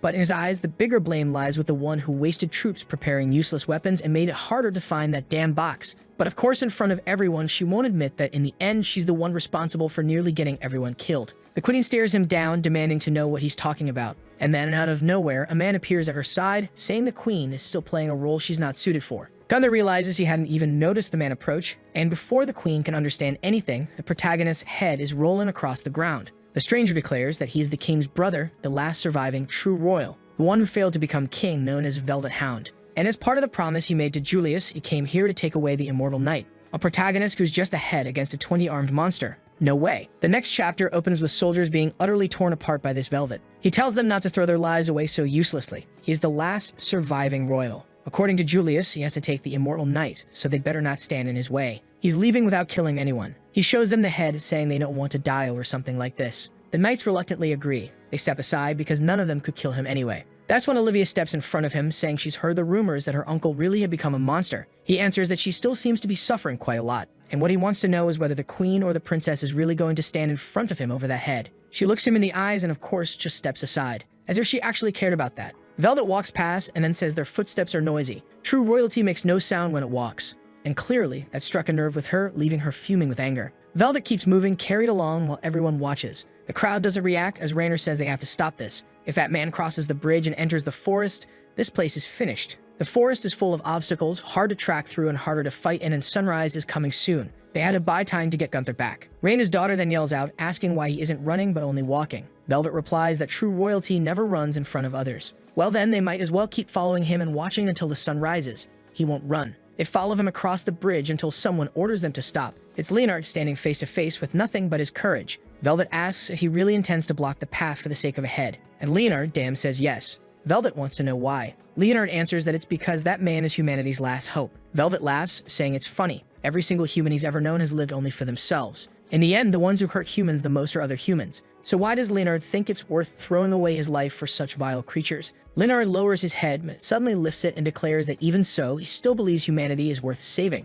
No matter how dark the world is, he believed in the goodness of humans who never lost their light. And for those who only wanted to kill each other, he believed it was the light of the righteous that would heal them. And it wasn't just him. All of them felt the same. They wouldn't stand there and let this choice turn them into monsters. Brave, no doubt about it, and even Velvet admits it. Velvet answers that it's a touching speech. Too bad that out of the 1,000 people in the city, there are only 5 standing in front of him. Would that really be enough to stop him? Leonard ignores the threat and tells Gunther that since he had saved him once, now it was their turn to do the same. And they charge. I honestly thought they'd come up with some strategy, some insane move. But no, we see just before Leonard thanking them for standing with him. They reply that since he had saved their lives once, dying wasn't frightening. What they feared more was dying without meaning. Leonard assured them it would never be meaningless. Even if they weren't anyone important, never written in history, and never the main characters of the world, even if they weren't great generals or kings, maybe that tiny spark of courage could become strength for something greater. At least that's what he believed. The soldiers look at each other and smile, but then, damn, they're ripped apart. lying on the ground with a leg gone and arm severed. Beside them, Leonard too, already missing an arm. Velvet walks past, saying they were arrogant, but he still finds their courage admirable, and that's why he'll spare their lives. Because mercy, too, is the duty of royalty. He continues toward the forest, saying that once inside, even royalty doesn't need to walk. It's the perfect place to hide from the eyes of prey. But then someone calls out to wait. It's Arian. The king asks if she intends to fight him. She answers yes. He warns her that one display of mercy is already more than enough. If they fight, he guarantees she'll die. Gunther's head is right there, clearly trying to say something. And Arian answers that either way, they have no future without that head. So if they're going to do anything, then it has to be trying to save it. Even though this was a man who had lived his whole life fighting alone, he looks at her and says it's just another touching confession. Strangely, she blushes a little, but then he draws his swords, saying that unfortunately, this is where she'll die without hesitation. He swings to cut her down, but she only manages to raise her blade to block, squinting one eye shut. Nothing happens. When she opens her eyes again, the sun had already risen and his arm was burning. Velvet realizes it. He had been caught in the shadow of one of the few trees near the forest. He mutters that if he'd taken just 50 more steps, he would have been safe. Just 50 steps, such a small distance,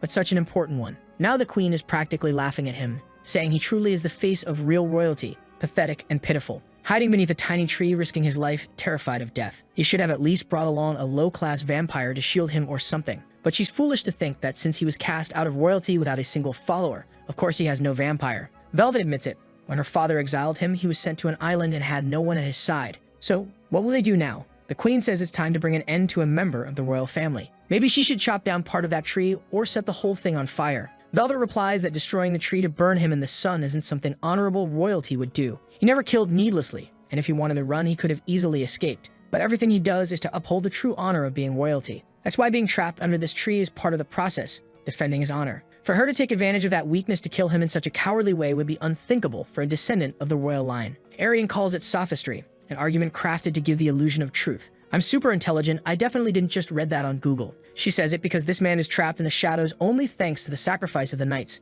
They should cut that tree down now to finish him, not ignore the honor and sacrifice of everyone who gave their lives. Velvet then declares that, as royalty, he'll make an honorable suggestion. Arian keeps calling for Her Majesty while he wants to know if she'll listen. Strangely, the queen glances to the side, looks back at him, and her expression shifts. The next chapter opens with someone calling her pathetic. Maybe it's him. Mocking that holding her fork 3 times during a meal shows she understands nothing of etiquette. Now it's clear why her father didn't want her. She was never a vessel worthy of royalty, truly living up to the name Olivia the Fool. The scene shifts to her #1 fan asking if she really accepted the offer. She answers that refusing something fair would be dishonorable, and this time she'll prove she's worthy of royalty. She then demands to know where Patrick was during all this chaos. She barely even saw him. He hesitates a moment before saying he was looking for a way to escape with her if things got too dangerous. She snaps back that she knows he was really just securing an escape route for himself. Either way, he'd better disappear from her sight without a word, or she'll have his arms and legs cut off. And you shouldn't forget that his burial will always be next to hers. He just replies that he understands and walks away. On the bridge, someone asks if they're really going to let that vampire live and why. Arian explains it seems to be because they accepted the duel. Audrey finds it ridiculous, since that man was only trapped thanks to everyone's sacrifice. Arian answers they have no choice but to accept. The bald one then asks what duel they're even talking about. The scene shifts back to the tree, where a man raises his arms and declares that he is the true warrior among warriors. He's John Bayer from the Bayer family, and he was there as the Great Queen's representative, ready to finish Velvet with his fists. That's when Arian explains it's an honorable fist duel. Basically, the two of them will stand face to face, trading one punch at a time. Whoever takes a punch and then moves a single step afterward loses. Audrey gets it. The whole point is to keep beating each other until one of them collapses. What she thinks is ridiculous is that everyone's risking their lives fighting here, only for such a stupid contest to decide humanity's future. Rainer says it doesn't matter. The goal is to get Gunther's head back, and that's what's most important. Normally in this kind of duel, you send 4 representatives, but since Velvet's alone, obviously he's doing every fight himself. The bald one is optimistic, saying that since they can use 4 people, they still have a chance. All they need is to force him to take a step. Bayer is psyching himself up, telling himself it's possible he can win. Since they've accepted the duel, all he has to do is make this guy take one single step. No matter how strong a vampire is, the face has no defense. If he lands the first hit, this guy will collapse. Then he'll win the duel, earn an even better title, and maybe even aim for the position of emperor. Honor and money were right there within reach. The announcer declares that both have accepted the duel. You can avoid a punch out of fear, but if you lose your balance and take a step, you're instantly considered the loser. Then he announces that the one who accepted the duel's challenge, Baron, gets the first strike. Bayer shouts, saying this punch is for fame and honor, and slams it into the vampire's head. The crowd cheers, saying it was strong enough. And yeah, it really did shake Velvet's face, who admits the punch was strong. But the announcer clarifies Velvet didn't move, didn't retreat. So now it's his turn. Bayer tries to say something, but then bang, he takes a cannon of a punch to the head and is sent spinning away. Instantly, Velvet is declared the winner, while everyone wonders if Bayer just died. Patrick looks hesitant, while the queen says she wasn't expecting much anyway. He just has to win once.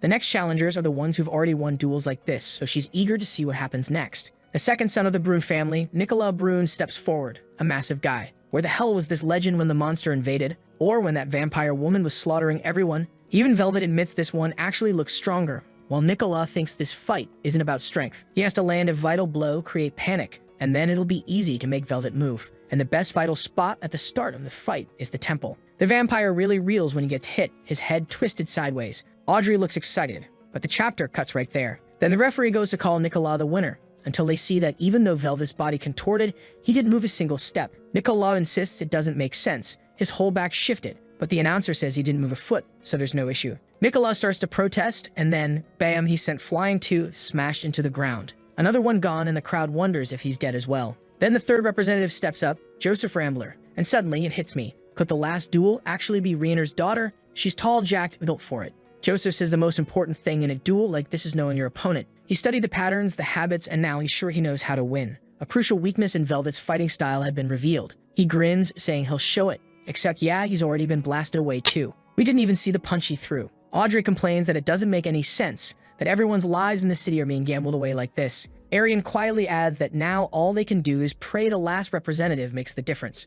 She asks who it's going to be, and Velvet immediately questions why it would be Gunther. His head is his possession. He can't just hand that over. The queen replies that she never said she would use the head. She never once mentioned not using Gunther himself. And since all Velvet has is the head and not the body, clearly the body counts as a bigger piece of Gunther, so it can be used. Besides, as she swore in the name of royalty, if he wins the duel, he keeps the head. Or is he scared of running away from this fight in a dishonorable way? Looks like Gunther's gotten his head back, wondering what the hell this so-called duel of honor is supposed to be, and he can't understand why that bastard even let him go. Oh right, probably the vampire had been covering his ears the whole time. From the background, the queen declares that this is a fight of honor, something someone like him, who lives such a meaningless life, could never understand. He just answers that he doesn't care to understand it anyway. The queen then says that if he wins this duel, she won't execute the bald one. Of course, he'd have to win it honorably. Audrey thanks her, and the queen simply orders them to prepare. The duel would take place the moment the sun began to set. Soon after, Gunther is testing out his new arm, asking what this strange sensation is. Arian explains that this arm is designed 100% for trunk rotation, transferring force into a punch. But you should be careful, because it was built in a rush and can break easily. And the colors are a little off, because those are the arms of knights who were cut down when Velvet crossed the bridge. The protagonist feels uneasy, saying it's strange having pieces of each of him like that. But she tells him it's actually incredible after all. He himself said the most important thing was to keep living. He should be used to it by now. His body from the very beginning, all its parts, was built through the deaths and sacrifices of others. Hearing that, Gunther calms down and looks motivated again. And now they're standing face to face as the announcer declares the final duel of honor. Velvet, off to the side, is thinking hard. He hadn't expected to be in this situation, but he knew stupid Olivia would try something like this. Everything up until now had been within his expectations. On top of that, some of his many arms were gripping the bones of his lower leg, meaning that even if his whole body were thrown back, his leg would remain planted. Basically, it was impossible for him to lose. Some would call it cowardice, but all he had to do now was keep going and watch these fools fall. This was his revenge for what her father had done to him. His dark thoughts are cut short by Gunther's fist flying in his head at full speed. Velvet freezes, not even processing it. I think he forgot that if his head explodes, his body shuts down. And bang, a clean hit sends his skull flying. Gunther asks if that means he won. The guy's head literally flew off. But the referee announces that Velvet didn't move a single step, so the duel isn't over. Gunther flexes his arm, grinning that this duel is going to be a treat, while the vampire starts reconstituting himself, admitting that was dangerous but saying the game is over now. No matter how much that idiot Olivia tries, in the end she'll never beat him. But we cut back to earlier, where they were implanting steel rods inside Gunther's mouth. It was meant to help him withstand the blows. He said the taste was disgusting and weird, but Arian told him not to worry. The duel wouldn't last that long. In fact, it would end much sooner than he thought, so he better win. When Velvet's punch lands square, Gunther wonders why he hears a sharp metallic screech. The referee declares that Gunther didn't move a single step, so now it's his turn again. Gunther launches an uppercut, landing it flush on Velvet's jaw and blasting his head away once more. The vampire twitches slightly, but still doesn't move from his spot. Velvet reforms himself, snarling that Gunther is a bastard, and smashes him with a punch. Patrick asks the queen if she truly believes Gunther can win, and she looks uncertain. Velvet's head goes flying again, and he almost takes a step back. He realizes this is getting dangerous. This weird knight was far stronger than he imagined, his whole body shoved back from just a punch to the head. Velvet tries to find the right angle to land his own hits, but strangely, it feels like no real damage is being done. The word defeat drifts through his mind. As true royalty, he could not lose to this filthy woman, unworthy of any title. With a twisted expression, he shouts for everyone to stop laughing. He was the only vessel worthy of becoming king.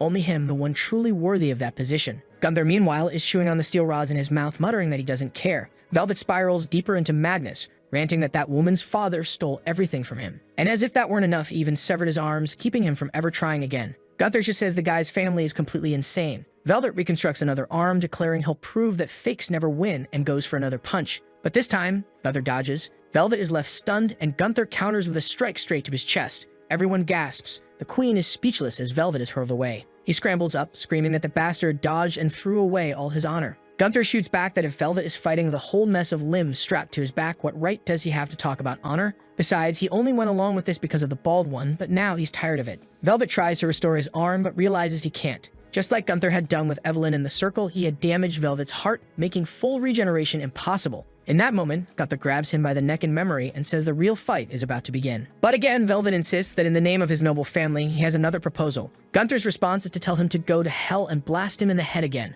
Probably the moment Gunther saw Velvet merging 15 arms into one, he gave up on playing fair. For him, survival comes first. The queen, though, obviously wants to know why he dodged. Even if he died, even if humanity perished, he couldn't act like that while representing the royal family. She screams desperately that he's a bastard, but Patrick steps in, telling her to calm down. Did she actually see Gunther dodge? He says what really happened was Gunther took the punch head on, and with the fourth strike, he finished Velvet. Everyone else nods along. Yeah, that fourth punch was solid. He handled the third pretty well too. Patrick even rewrites the record, tearing out the old page and scribbling down. After Gunther received the third punch, he countered with the fourth and ended the vampire. Patrick says that's the perfect outcome, then turns and declares, yes, that's the truth now. The queen, still confused, mutters that apparently she's the one who won honorably, and he agrees, telling her she kept her honor intact. And there she is, smiling like a fool, celebrating, saying the victory is hers, everyone honoring the great queen. Meanwhile, Gunther is still pounding Velvet into the ground, the vampire begging him to stop, asking how long he's going to keep beating on someone with no arms. Doesn't he feel pity for a helpless enemy? Gunther calmly replies that he'll just keep hitting until sunrise. Nothing more, nothing less. Velvet, desperate, pleads for him to wait just a moment, says he has a proposal, only wants the boy to listen. But Gunther nearly caves his face in again, until Velvet suddenly blurts out the name Julius, the last pure-blooded vampire. He knows everyone must be searching for him. And Velvet claims he knows where Julius is hiding. If they spare him, he can lead them there, because once Julius is gone, they won't have to fight any more vampires. Humanity would be victorious. Gunther says he's not an idiot. If Julius dies, Velvet dies too, so there's no way he'd do that. But the vampire explains that Gunther doesn't understand how vampiric promises work. He swore to Julius that he would deliver the immortal night, meaning what happens between the two of them isn't his responsibility. He insists this is a great deal for Gunther. Gunther pauses, saying it's tempting. But how about he takes a few more punches before sunrise? Velvet screams, and with that, the sun is already up. Arian presses, wanting to know if he'll really guide them to Julius. Bound in chains, Velvet says yes, but in truth, his plan is to lead the immortal knight straight to Julius. The only thing he asks is to be treated as the last surviving royal. They should remove all the chains and shackles, because it's dishonorable. The protagonist scoffs, saying this bastard dares talk about honor after everything he's done. Sounds like he's begging for another beating. Velvet flinches when he sees the fist raised, then decides to shut his mouth. Arian says he can't be trusted after all. If Julius dies, Velvet dies too, so that promise doesn't even make sense. What she really wants to know is if Velvet didn't want to destroy humanity, why did he become a vampire? Twisting his face strangely, he calls her a very curious girl. But it's a shame the royals always kept so many secrets. Gunther just raises his arm, saying he's clearly playing word games and deserves another hit. Velvet tells him to stop with the threats, insisting all he wants is to be spared in exchange for taking them to Julius. That's the deal. Later, walking through the corridors, Arian says it would be a huge advantage to know where Julius is and take him down. The only problem is, before that, there's a lot to prepare. And just then, her nose starts bleeding. Not only bleeding, but a mix of purple and red, and she begins to collapse on the ground. We've forgotten what was said in the very first chapter. She's a life battery, which means her life force is being drained. The others rush to carry her, her whole body flushed red. She can barely breathe, her body heat is burning, and strange marks cover her skin.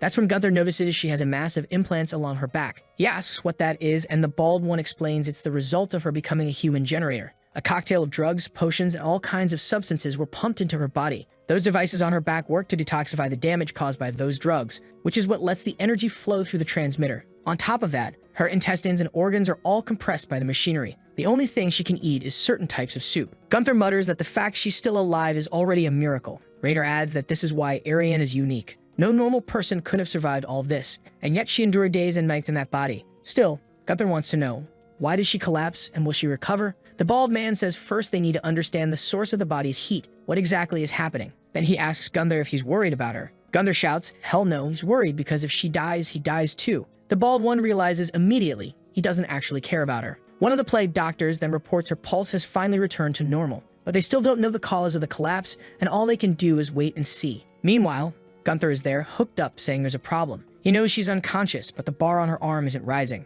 The bald one tells him he should be ashamed of connecting to someone who's unconscious. Gunther snaps back that there's no way. What if she just dies out of nowhere? That's when the bald man explains that, just like him, she has to be running at high efficiency to make the transmission work. The worse her body gets, the weaker the output becomes until eventually it shuts down completely. The protagonist asks if there's no way for him to charge himself, and the bald man admits, yeah, for now there isn't. The only advantage is that the bar isn't dropping, which means Gunther will have to stay 100% connected to her just to stay alive. But the bald man warns he's not even sure if that's possible. If her condition worsens even a little and he keeps draining power, the battery might still fall to zero even while connected. Gunther mutters, this is a worse death than fighting vampires. The bald one agrees, saying since Gunther can't leave, he might as well stay and watch over her while everyone else mobilizes to find another solution. Gunther has no choice. He's stuck at her side, just watching. Every moment the counter on his arm showed less than an hour of life. He notices her groaning, drenched in sweat. Clearly, she's in unbearable pain. They tell him to use a cloth to wipe her sweat, but he complains it's a hassle. Still, he notices her face. So small. Her nose, her mouth, even her hands were tiny. And yet she endured the agony of having her organs twisted and her entire body modified. He just can't understand why she's going through all this.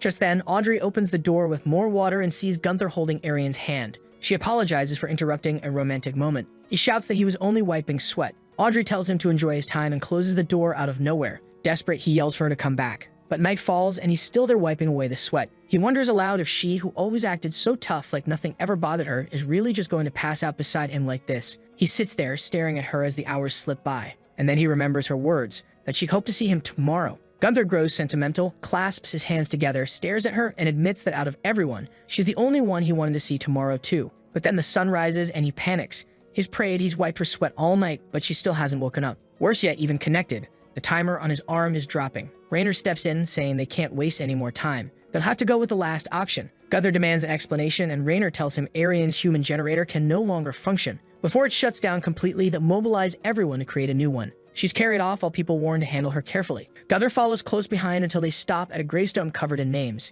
He asks what it is. Rainer explains it's the list of everyone who sacrificed themselves trying to become a generator and failed. Gunther curses, saying it's disgraceful that so many people died only to have their names carved in a forgotten place. The bald man explains that not everyone trusted the plan. At that moment, 2 plague doctors enter, announcing the test is ready and the candidate prepared. Gunther immediately protests, saying with just one, it's impossible. There's no way it'll work. But Rainer says they don't have enough materials. There's only enough to try with one person. Gunther frowns, saying it's suspicious that only one person volunteered. Who's the idiot this time? And sure enough, from the start of the speech, Gunther already knows. Rainer admits that all his life he's been indecisive, just like when he couldn't kill that vampire. Time and again, he made the wrong choices because he never had the resolve, and he's tired of running away like that. He wants to protect Audrey, so this time he'll do what has to be done. He's the one who'll become the human generator to save Gunther. And it looks like our boy only agreed because the bald one was already prepared, saying that creating a human generator doesn't take that long. Even if it doesn't work 100%, the moment everything is installed, he might still be able to draw out some energy.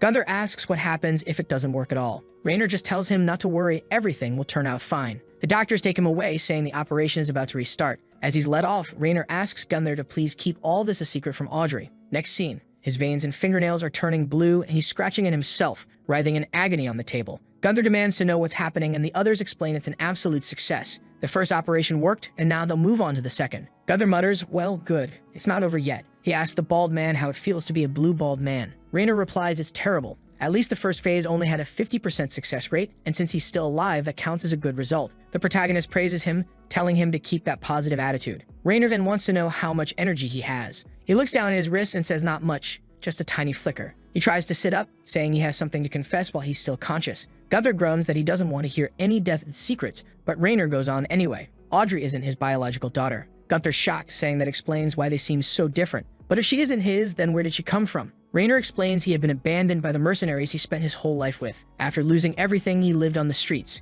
And what really broke him wasn't losing material things, but being betrayed by the people he had considered his family. Left to die on the streets until someone offered him a piece of bread. That someone was Audrey. He remembers her tiny dirty hand holding out half a loaf to him. She too had been abandoned by her parents. but he's grateful to them because it meant he could become her father. Just like he had been abandoned and was able to rebuild his life thanks to Audrey, he hopes that in this cruel and merciless world, he'll eventually meet someone who will heal his wounds. Gunther grows serious at that. The doctors enter and announce the second operation is about to begin. A stretcher is wheeled off into a room of strange tools and bubbling vats, while Rainer screams in agony. From a distance, Audrey stands by a window, as if she feels something. Gunther, still linked to Arian, says in this world nothing is more valuable than staying alive. His energy runs out and he powers down. And then, oh no, the scene shifts to the gravestone. Someone comes and carves in a new name, Rainer. Fall gaze, 5 hours and 4 minutes. That's how long he lasted as a human battery. Officially recorded as a failure, but he still managed to provide power for 12 days. Some called it a miracle. Others said it was sheer willpower. And on the 11th night, another miracle happened. Arian suddenly awoke from her deep coma. She was severely weakened, but by the next day she was able to function again as a generator. The moment Rainer saw her standing, his own health collapsed even faster. Maybe he was relieved then. Finally, lying in bed, he tells his daughter he never imagined living could be so painful. But even so, in this cruel and merciless world, she had come to him and become his light. He thanks his daughter, who is smiling at him, and memories flood his mind. The little campfire, her words, her wiping his bald head, them dancing. And at last, he tells her she was always far too beautiful. Then he dies. Here comes the worst part of all. Audrey didn't even cry when she saw him die. She said it had been his choice, and in the end, it was thanks to her father that Gunther had stayed alive until Arian woke up. She said she would have done the same. But of course, later that night in the house, they heard her crying. Next day, Gunther is beside Arian, asking if tomorrow they'll finally set out to kill Julius. A lot had been happening. She answers yes. They're out of time, and Velvet warned it would take several weeks to reach him. Gunther comments that finally, everything's about to end. But she seems strangely calm. Not only had she nearly died, but the bald one had died as well. She closes the book in her hand and says she would never have started any of this if she hadn't been prepared. Gunther nods, saying he understands. Still, it's good to see your face again. He just warns her not to go collapsing out of nowhere again. She laughs, and a little later he's lying in bed, while she sits quietly at his side, watching the door. Someone was about to enter, but suddenly Gunther already has his sword at their throat, demanding to know why the Queen's lackey was here at this hour. The man chuckles that Gunther really is a tough one, but tells him not to worry. He isn't there on the Queen's orders. He came to offer his condolences and to say he too owed much to Captain Rainer. Gunther glares, pointing out he acts very differently when he's near the Queen. The man answers that people are defined by the positions they're put in, and he'll take that as a compliment. He heard they're leaving tomorrow, but before Gunther goes, there's someone who desperately wants to see him. Gunther says he'll wake Arian so they can go together, but the man says no one else can come. Gunther explains about the timer, that he needs to stay close to her so his battery doesn't drain. Was this meeting really more important than saving humanity? Patrick answers yes. The one who wants to see him is more important than humanity's future. He is humanity itself and history itself. He is the king of kings, the ancestor of mankind. Isn't Gunther curious about what really happened between humans and vampires? If he comes now, he'll learn everything. As they head down a flight of stairs, Gunther grumbles about this king of kings nonsense. How many kings did this nation have? Seems like he meets more people here calling themselves kings than actual normal people. Patrick tells him to calm down, saying this person is different. He really is the true king who once ruled humanity. He was the embodiment of truth itself. Gunther asks if Patrick doesn't worship the Queen. Patrick laughs and asks if he really thinks she looks like someone capable of leading anyone. Gunther calls him a funny bastard, and Patrick thanks him. They arrive at a lavish but half-abandoned place, and Gunther remembers. It looks like the structure supported by those pillars he saw during the battle. He wants to know why they're here. Patrick explains that this place is deep beneath, a place that technically doesn't exist in history, built with expensive marble, onyx, and countless jewels. The air circulation was so perfect no one would notice it was underground. They even had fresh water. There were enough rooms for hundreds of servants to live. In truth, the entire city known as Bahal was built to serve this place. Gunther demands to know what exactly this place is. Patrick explains that it was where the kings of the past would go before death, a place where they could live eternal lives. It was called the Paradise of Kings. Gunther still doesn't get it, saying none of this makes sense, but Patrick just tells him to keep going. They move through more corridors and Gunther sees strange paintings, scenes that look like vampire transformations, until finally, in one of the rooms, he comes face to face with a guillotine, a huge blade fixed in place, and Patrick says Julius belonged to this place. Gunther asks if that's the pure-blood vampire, and Patrick explains yes, a being that survives only on pure human blood, burned by sunlight and killed only if the heart is destroyed. For vampires, blood was the source of strength and power, but pure-blood vampires were creatures that had existed since the very beginning, and they didn't even need to drink blood. They could live eternally consuming anything. Noble, wondrous beings that until then existed only in mythology. But eventually, they discovered something incredible about those pure bloods. Just as human blood gave strength to vampires, the blood of a pure blood could give strength to a human. Gunther doesn't understand, and Patrick explains yes, their pure blood could grant youth and extend human life. Basically, you could live forever if you kept drinking it. Gunther asks if everyone in that place survived from it. Patrick explains no, only a few selected ones, the king and a handful of servants, because pure blood was like a mirage. The moment it left the body, it disintegrated. That's why to have fresh blood available, they needed a way to obtain it at any time. Julius was imprisoned there and constantly decapitated so he wouldn't remain conscious. He supplied blood for humans for 950 years. Gunther mutters that now he doesn't even know who the real monster is. Patrick says it was all worth it. Thanks to Julius, humanity entered its greatest age of prosperity. The royal family gained influence over politics and administration, and any king of the earth when nearing death was sent to that place. He was judged by the kings below, who decided whether his life was valuable enough to be made eternal. Knowing of this judgment, every king pushed himself to create the best kingdom possible and achieve immortality. The one who created this process was Hound, the very first of all kings. Gunther scoffs, saying first of all that royal family lost their minds. Second, someone really screwed up since clearly their plan didn't last forever. He wants to know what happened. Patrick explains it was 41 years ago when a human granted Julius freedom and escaped with him. Gunther praises, finally a human with a conscience. But Patrick shakes his head, saying it doesn't make sense. Conscience? That's exactly what he didn't have. Just imagine the suffering unleashed because of the freedom he gave that vampire. Of course, the moment Julius was gone, that underground city began to collapse. The source of eternal life was cut off, and the people there aged decades all at once. They all died grotesque deaths, one after another. It started with the first king, and soon after the second, called Praus, also died. But the last hope of all, the one who had devoted thousands of years to humanity, the true king of kings, was still alive. And now it was time for Gunther to come face to face with the very history of humanity itself. Inside a room packed with books, someone says they've been watching him for a long time. Born from death, endlessly yearning for life. Alive but not completely. Dead but not entirely either. Existing right on the line between life and death, the so-called Death Knight, he welcomes him to his palace. The protagonist immediately blurts out that this weirdo is ugly as hell, to which the guy replies that he could say the same thing about him. Our boy's curious now though. What's this business about being watched for so long? For someone who's supposed to be a great king, he sure seems to live a pretty quiet life. The king explains that he doesn't just watch him, but that he keeps track of everyone's lives. When they were born, who raised them, what kind of lives they had, and how those lives ended. That's his power, to know and understand everything within this kingdom. Gunther tells him straight up that he's a creep and then presses him. If he already knows everything, why does he want to see him? With that weird expression on his face, Akane reaches for a book and says, this is the story of Isabella Hound and her life. She was a woman who was about to become the great queen of this kingdom, but she gave up the throne and chose to run away with Julius. The book is still unfinished, and one of my greatest wishes is to complete it. That's why I want you to ask Julius about her. What did she promise him that made him want to destroy humanity? Gunther just shrugs it off, saying it's no mystery to him. The guy probably wants to wipe out humanity after having his head chopped off for 950 years. But the king explains that pure-blood vampires don't feel hatred. For someone like Julius, 950 years isn't even a long time. The real reason he wants to kill humanity is because of a promise he made to Isabella Hound. She gave up eternal life and the throne just to tell him something. What that was, the king still doesn't know. What he's interested in, though, is seeing what choice Gunther makes, whether he chooses to live or to die. After all, he can go on as a human or as a monster. He could even pursue eternal life, and since he loves surviving, that's something that piques the king's curiosity. Gunther doesn't answer. Truth is, up until now, he's been pretty questionable whenever survival was on the line. But here we are, golden weapon loaded, sword drawn. Arian says the time has come, and he only asks if she's been sleeping well. She says yes, thanks him, and just tells the damn girl to snore a little quieter. Blushing, she ignores the jab and mentions that Velvet is going with them, which means Julius will know their location at any moment. Gunther sees that as a double-edged sword. Arian also points out that the moment they leave this castle, every monster out there will start hunting them down. Risky, sure, but better than turning this whole place into a battlefield while they're still inside. And with that, they're already on the bridge when someone calls out to Gunther.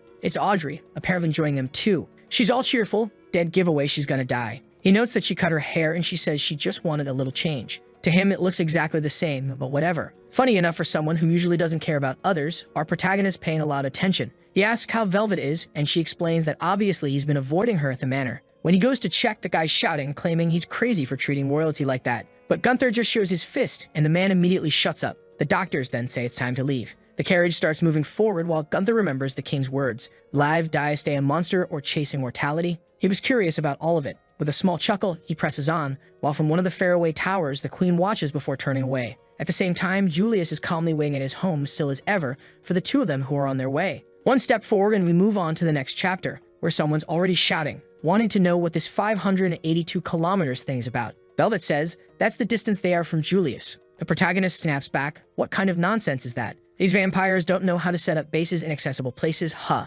Not to mention this carriage will travel, what, 50 kilometers total? At this pace, they'll get there in a month. Doesn't that bastard Julius know they're coming for him? Why doesn't he run in their direction too and give them a hand? Velvet answers that he said Julius should run, but in truth, he just doesn't understand the complexity of pure-blood vampire. He's always been in the exact same place, except for that one time he killed the king, and he'll stay there. The protagonist wants to know if there's some treasure there or something like that. Velvet tells him no, it's where Isabella Hound was buried. That instantly clicks with Gunther. That's the one the king talked about, the one who freed Julius from that place. At the same time, another girl's clinging to him, clearly exhausted. The journey's barely started and she's already asleep. Meanwhile, someone else is pointing at him, saying something beautiful's happening. He tells her to cut it out. The poor girl just fainted. He moves her head away from him. Suddenly, the horse jolts and Audrey slams her back against the wall, all twisted up. But once again, she sees Gunther shielding Arian. He mutters that he has to protect her. If she dies, he dies. Sometime later, the driver warns them to look ahead. The place is littered with countless corpses, a pile of dead bodies. He tells them to move away. As they approach, the smell of blood hangs heavy.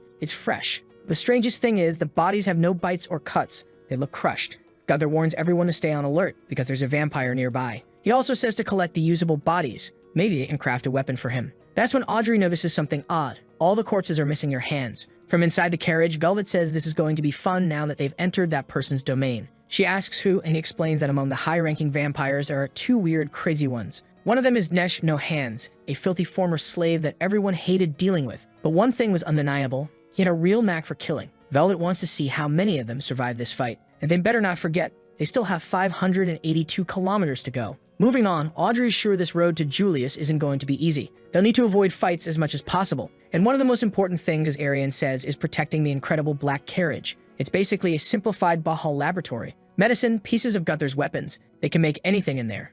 Obviously, it needs to stay intact. Gunther, however, says the real priority is her, not the carriage. And as always, Audrey's there, watching all this romance play out. The protagonist thanks her, though, it's easier to protect this small carriage than to hold off an entire army. At that moment, someone points out that the thing's designed to withstand shockwaves when suddenly someone yells, "Ambush." Looking back, a plagued doctor runs to warn them a vampire is coming. Gunther's already moving toward it, but they stop, telling the others to get ready. From afar, another carriage comes flying, smashing into them from behind and right after. Something else slams down and destroys everything. Seeing that, Gunther wonders what the hell kind of vampire this was. It looked like a giant hand. And there he was, standing on top of all the fingers, saying 30. That was today's target. He had to hit 30. Gunther can only think about how disgusting the creature is. Black hair at least means it's a low-class vampire. Right away he focuses, because the thing comes at him swinging 5-6 hands, and he mutters there are countless ways to kill something that weak. He slashes first toward the fingers while the guy remarks that his strength feels strange, like he's not human. But no one can hurt this body Nesh has given him, until the sword pierces through, slicing the hand, tearing both apart at once. But another fist comes from the side and hurls him away. The creature, strangely enough, starts celebrating, bragging that he already has 2 for today, but the celebration's cut short as Gunther closes in within a second. He realizes these bastards are unpredictable, just like a human hand. The problem is, they're massive. Then he sees 3 of them heading toward the damn carriage. The horses are running full speed, the driver yelling to go faster because more freaks are closing in. From behind, another swings down to crush him, but Gunther's there again, cutting through. He asks how many vampires there are, and someone answers around 30. Seeing the guy holding a crossbow, Gunther asks if the fool really thinks that thing's going to kill vampires. If he truly wants to live, he should drop that useless weapon and grab his steel chain instead. One of the plague doctors begs for mercy, but has his head smashed in by one of those giant hands. And the creepy vampire, using his massive thumb, grabs the man's tiny hand and announces that's the 12th of the day. Still far from his goal.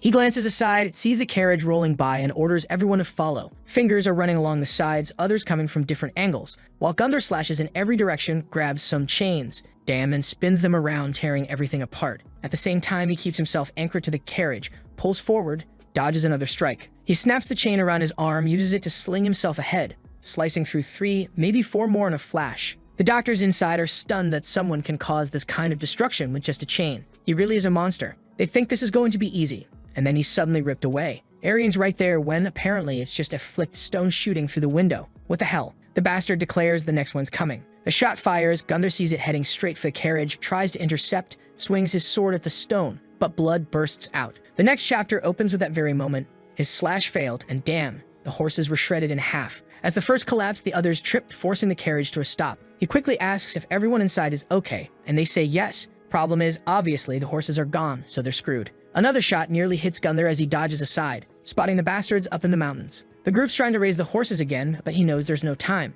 The only option is to send the whole thing rolling down the slope. People inside are yelling, demanding to know what he thinks he's doing, asking if he's about to throw them all off the mountain. He just says yes and tells them to hold on. Then he himself shoves hard, jumps on top, and they go crashing down full speed. Poor Arian's drooling everywhere, while he mutters this ride is way faster than he expected. The real problem? A huge boulder lies ahead. One doctor shouts that they're all going to die. Gunther tells him to calm down, tilts to the side, slams his foot down to steer. They barely miss it, scraping the edge, but then the whole thing rides up the mountainside, and everyone screams in panic. That's when Audrey spots a bridge just off to the side. The idea is obvious. Cross that damn thing and cut off the vampire's path before they can catch up. The problem was, they were flying down toward the cliff at full speed, and nobody was going to survive that. Arian, of course, screams his name again, begging him to stop this, while our boy goes full Spider-Man, pulling on the chains trying to stop the runaway ride. Obviously, there's no way he's actually going to pull that off. Everyone was about to die, right? Although, knowing this story, it really does like killing people off. But somehow, they stop right at the very edge. Barely. So there he is hauling everyone back up with chains.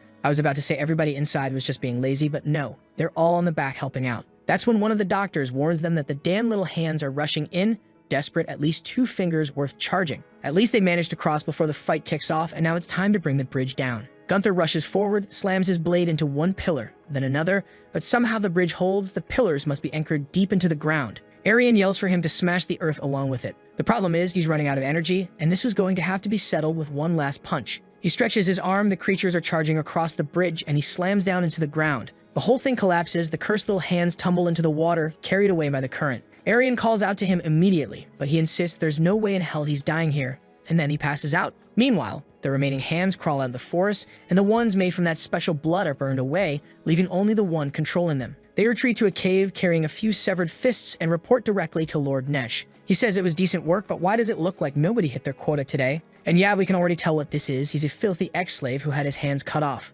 There's no way it wasn't something unfair and cruel. Now he wants an army of hands to get his revenge. The underling apologizes, explaining that some half-monster knight got in the way, they lost plenty of comrades, and couldn't reach the target. Nesh demands to know what nonsense this is. How could they fail with the perfect bodies they've been given? For not reaching the goal, every one of them would pay with their lives. The vampire begs for forgiveness, while Nesh declares he'll take all their hearts.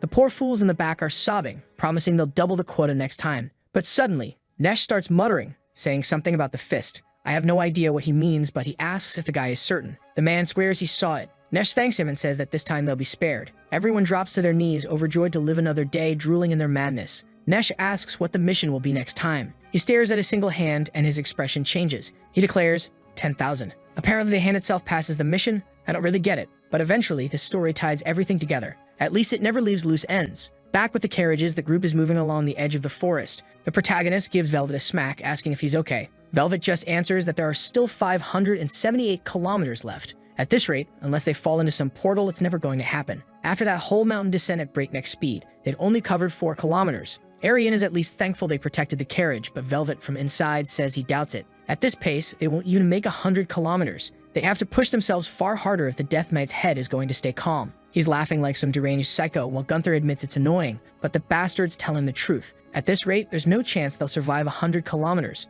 The horses are the biggest problem. They're incredibly vulnerable and get killed too easily. And that's when Audrey offers the strangest thing. They've got plenty of corpses, so why the hell do they want to make a horse? Okay, not building one from scratch, right? Looks like they want to turn Gunther into a horse, and he's definitely not thrilled about it. Strangely enough, Arian admits it's true. Turning him into a big stallion would make things way easier. The problem, obviously, is how long it takes to pull that off. Audrey chimes in, telling him to relax, she'll handle it quick. Seriously though, nobody's gonna ask the poor guy if he even wants to become a horse. The poor bastard's about to be turned into some centaur-looking mess while they crawl along at 5 kilometers an hour. Meanwhile, the cursed little hands are charging in, desperate to find that guy and hit their quota. They're about to clash again, though technically from behind this time since the freaks are closing in from the rear. Gunther's half-modified now, with weird stuff sticking into him, steel rods everywhere. He tells Audrey to hurry up, but she insists she's already doing her best, trying to finish as fast as she can. One of the hands suddenly leaps up, screaming for 10,000 fists aimed at Gunther. He glares back, and I don't even know what just happened. Did he block it? Oh, he lifted up a massive horse kick.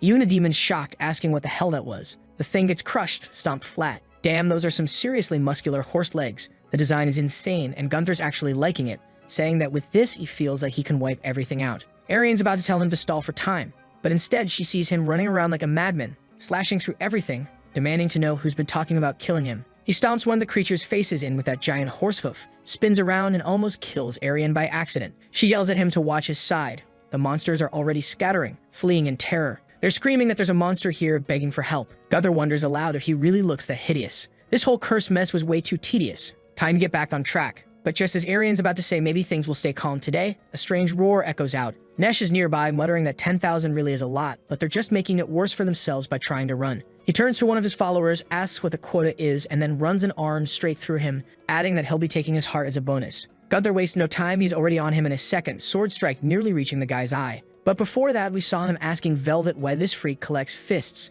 Velvet explained it wasn't anything mystical.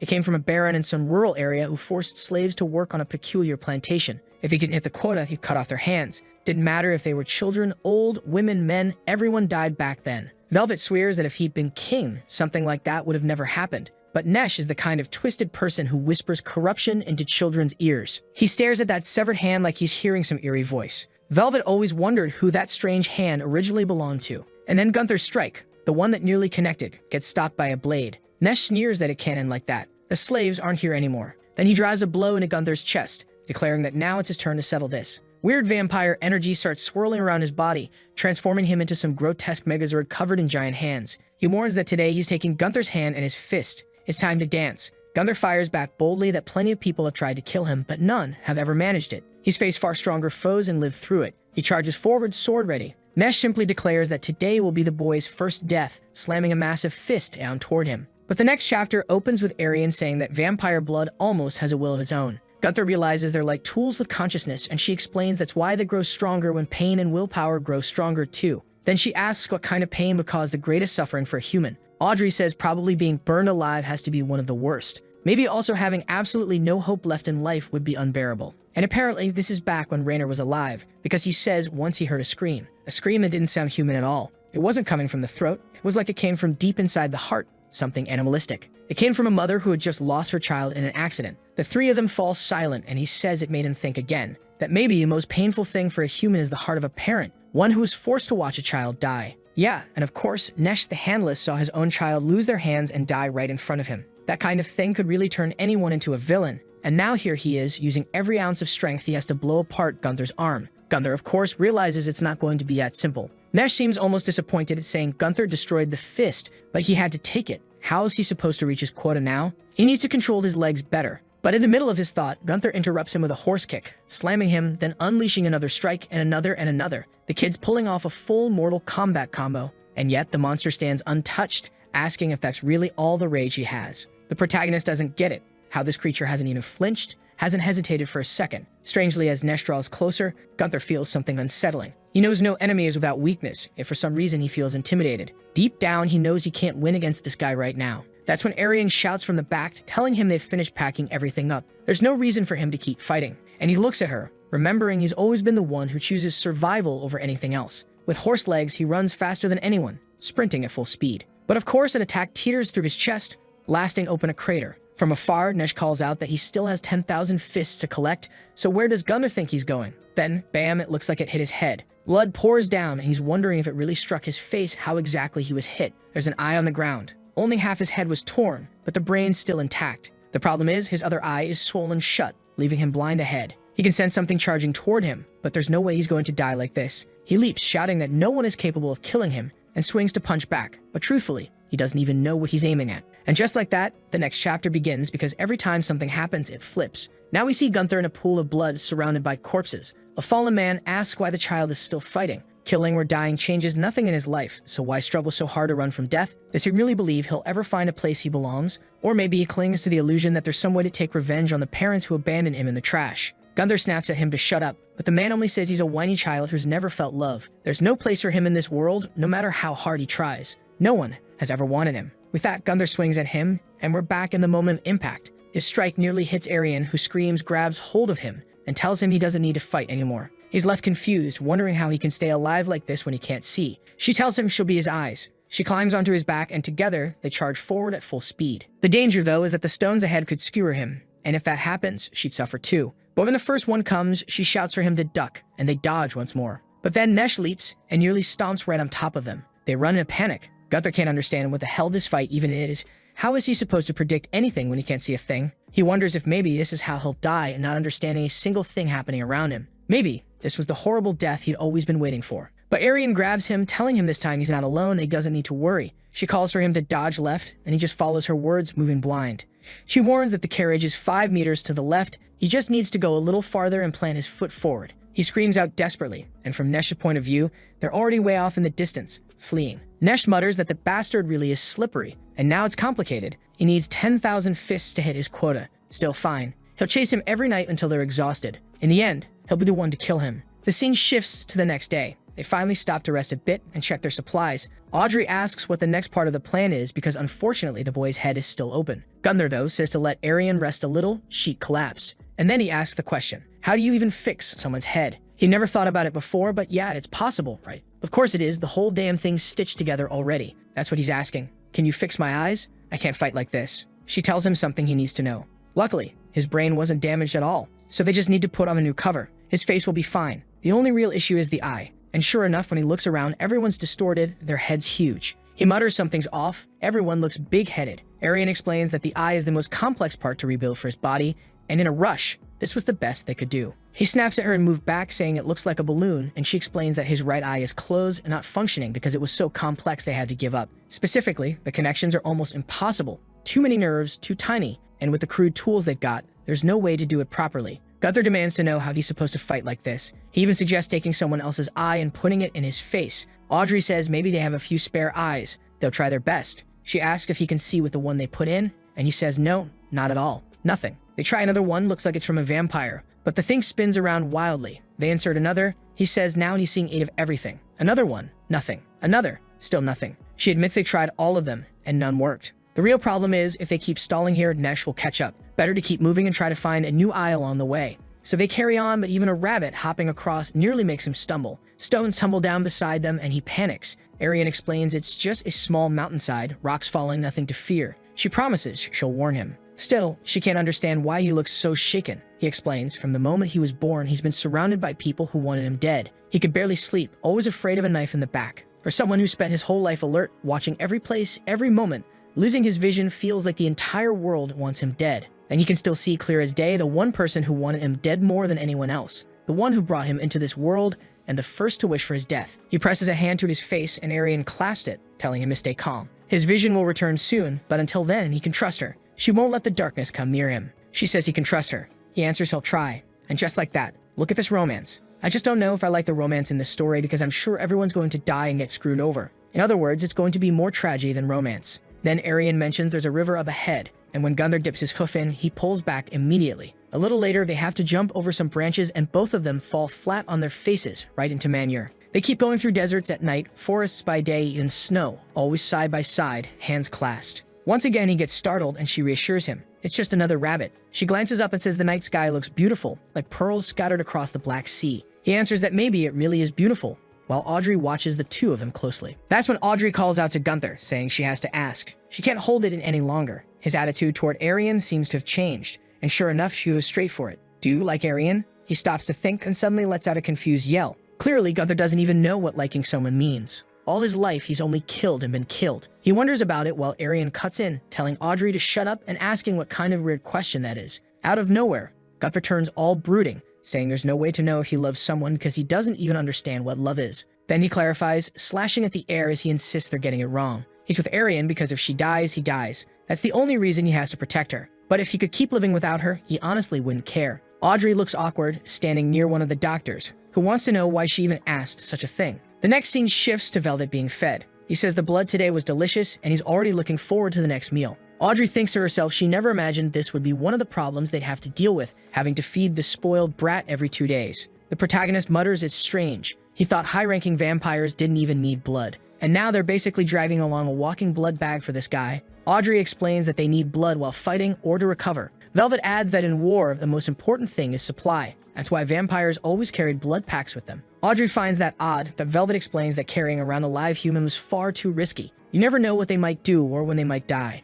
And even if you fed them, sometimes they just drop dead anyway. That's why they came up with a new method, creating a kind of human food box, a supply that could last for quite a while. Audrey demands he explain, but Velvet refuses, saying their relationship isn't close enough for him to share everything. Gunther stretches out his arm toward him, but this time Velvet says it's part of the royal family's pride. No matter how much they torture him, he won't say. Besides, he adds they're nothing more than a death knight and a human battery. He's heard talk of things like that and wants to know how a death knight is actually created. He begins to ask if they use a certain method, but Arian shuts him down, reminding him that they have the right to keep their own secrets, and he'd better not forget the nature of their relationship. Velvet says fine, but it catches Gunther's attention. By now, they're on their 32nd eye transplant. This one, in theory, should be the best so far. It's the freshest and about the same size as his old one. He opens it and sees slightly blurry, but much clearer than before. Everyone celebrates, and one of the doctors explains that the donor's name was Doric, a 28-year-old who'd been Gunther's friend for 10 years. but he'd been severely injured in those battles and died that morning. His dream was to become a hero who could help save the world, and in a way, he did become part of it all. He asks Gunther if he'll remember his name.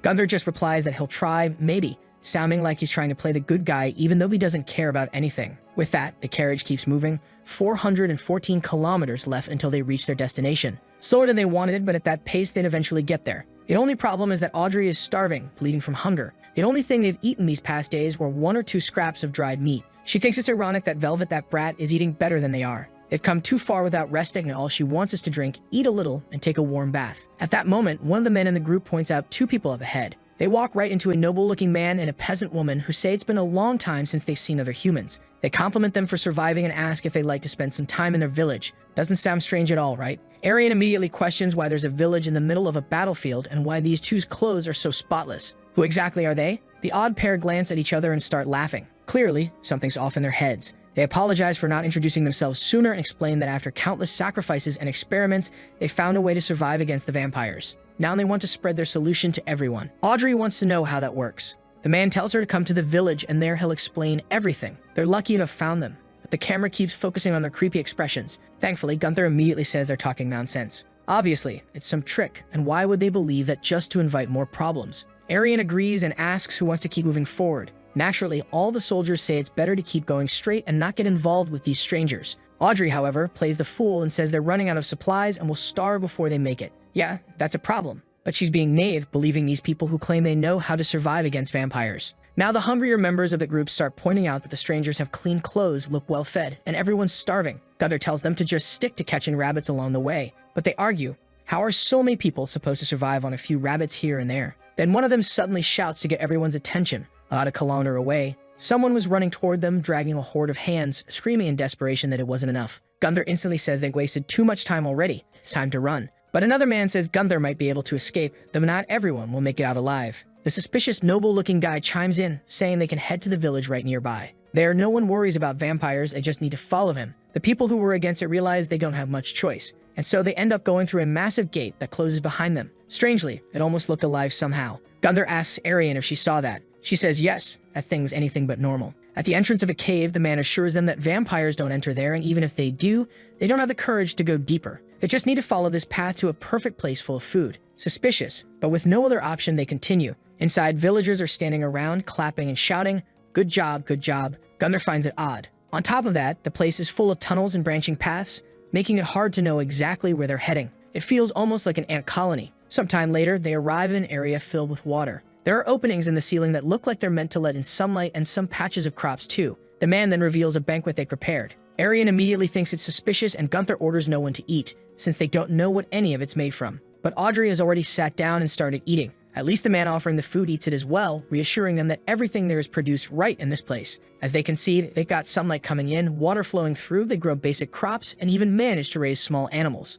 What they need most right now are more workers, so he's thrilled that so many people have arrived. Arian points out that while the place is big, it doesn't seem natural or man-made, and she sees nothing special that would keep vampires out. So why aren't they being invaded? The man closes his eyes and says he understands her reaction. It makes sense. They themselves don't really know why vampires never enter. They just fled here once and found a space they could survive in. It's cozy, almost as if Mother Nature herself is embracing them. Then he points at Gunther, saying he must be the death knight he's heard about in rumors. Surely they're on their way to kill a pure-blood vampire. But what are the odds of success? Why risk their lives for that? Why not just stay here and live peacefully? Arian refuses, but asks for supplies. One of the plague doctors at the front asks how the man can be so sure they can stay. Another doctor warns him not to say such things, but the man answers that the whole reason they're following the Death Knight is to kill that vampire so everyone else can live. And yet it's clearly a suicide mission. They're barely halfway there and more than 20 are already dead. One soldier agrees, saying this place seems perfect for living safely. Another speaks up from the back, saying he's not too eager to die and become just another piece of the Death Knight. This place really does look like a better option. Gunther immediately mutters that this is going to be tough to get out of, and asks Arian if she memorized the exit. She says she remembers, but unfortunately it won't be easy to bring the carriage out. He asks how that particular body is coming along, and she replies that some parts are ready. Just then, Audrey glances back and sees blocks falling into place, forming a wall that's like Dan Fortnite.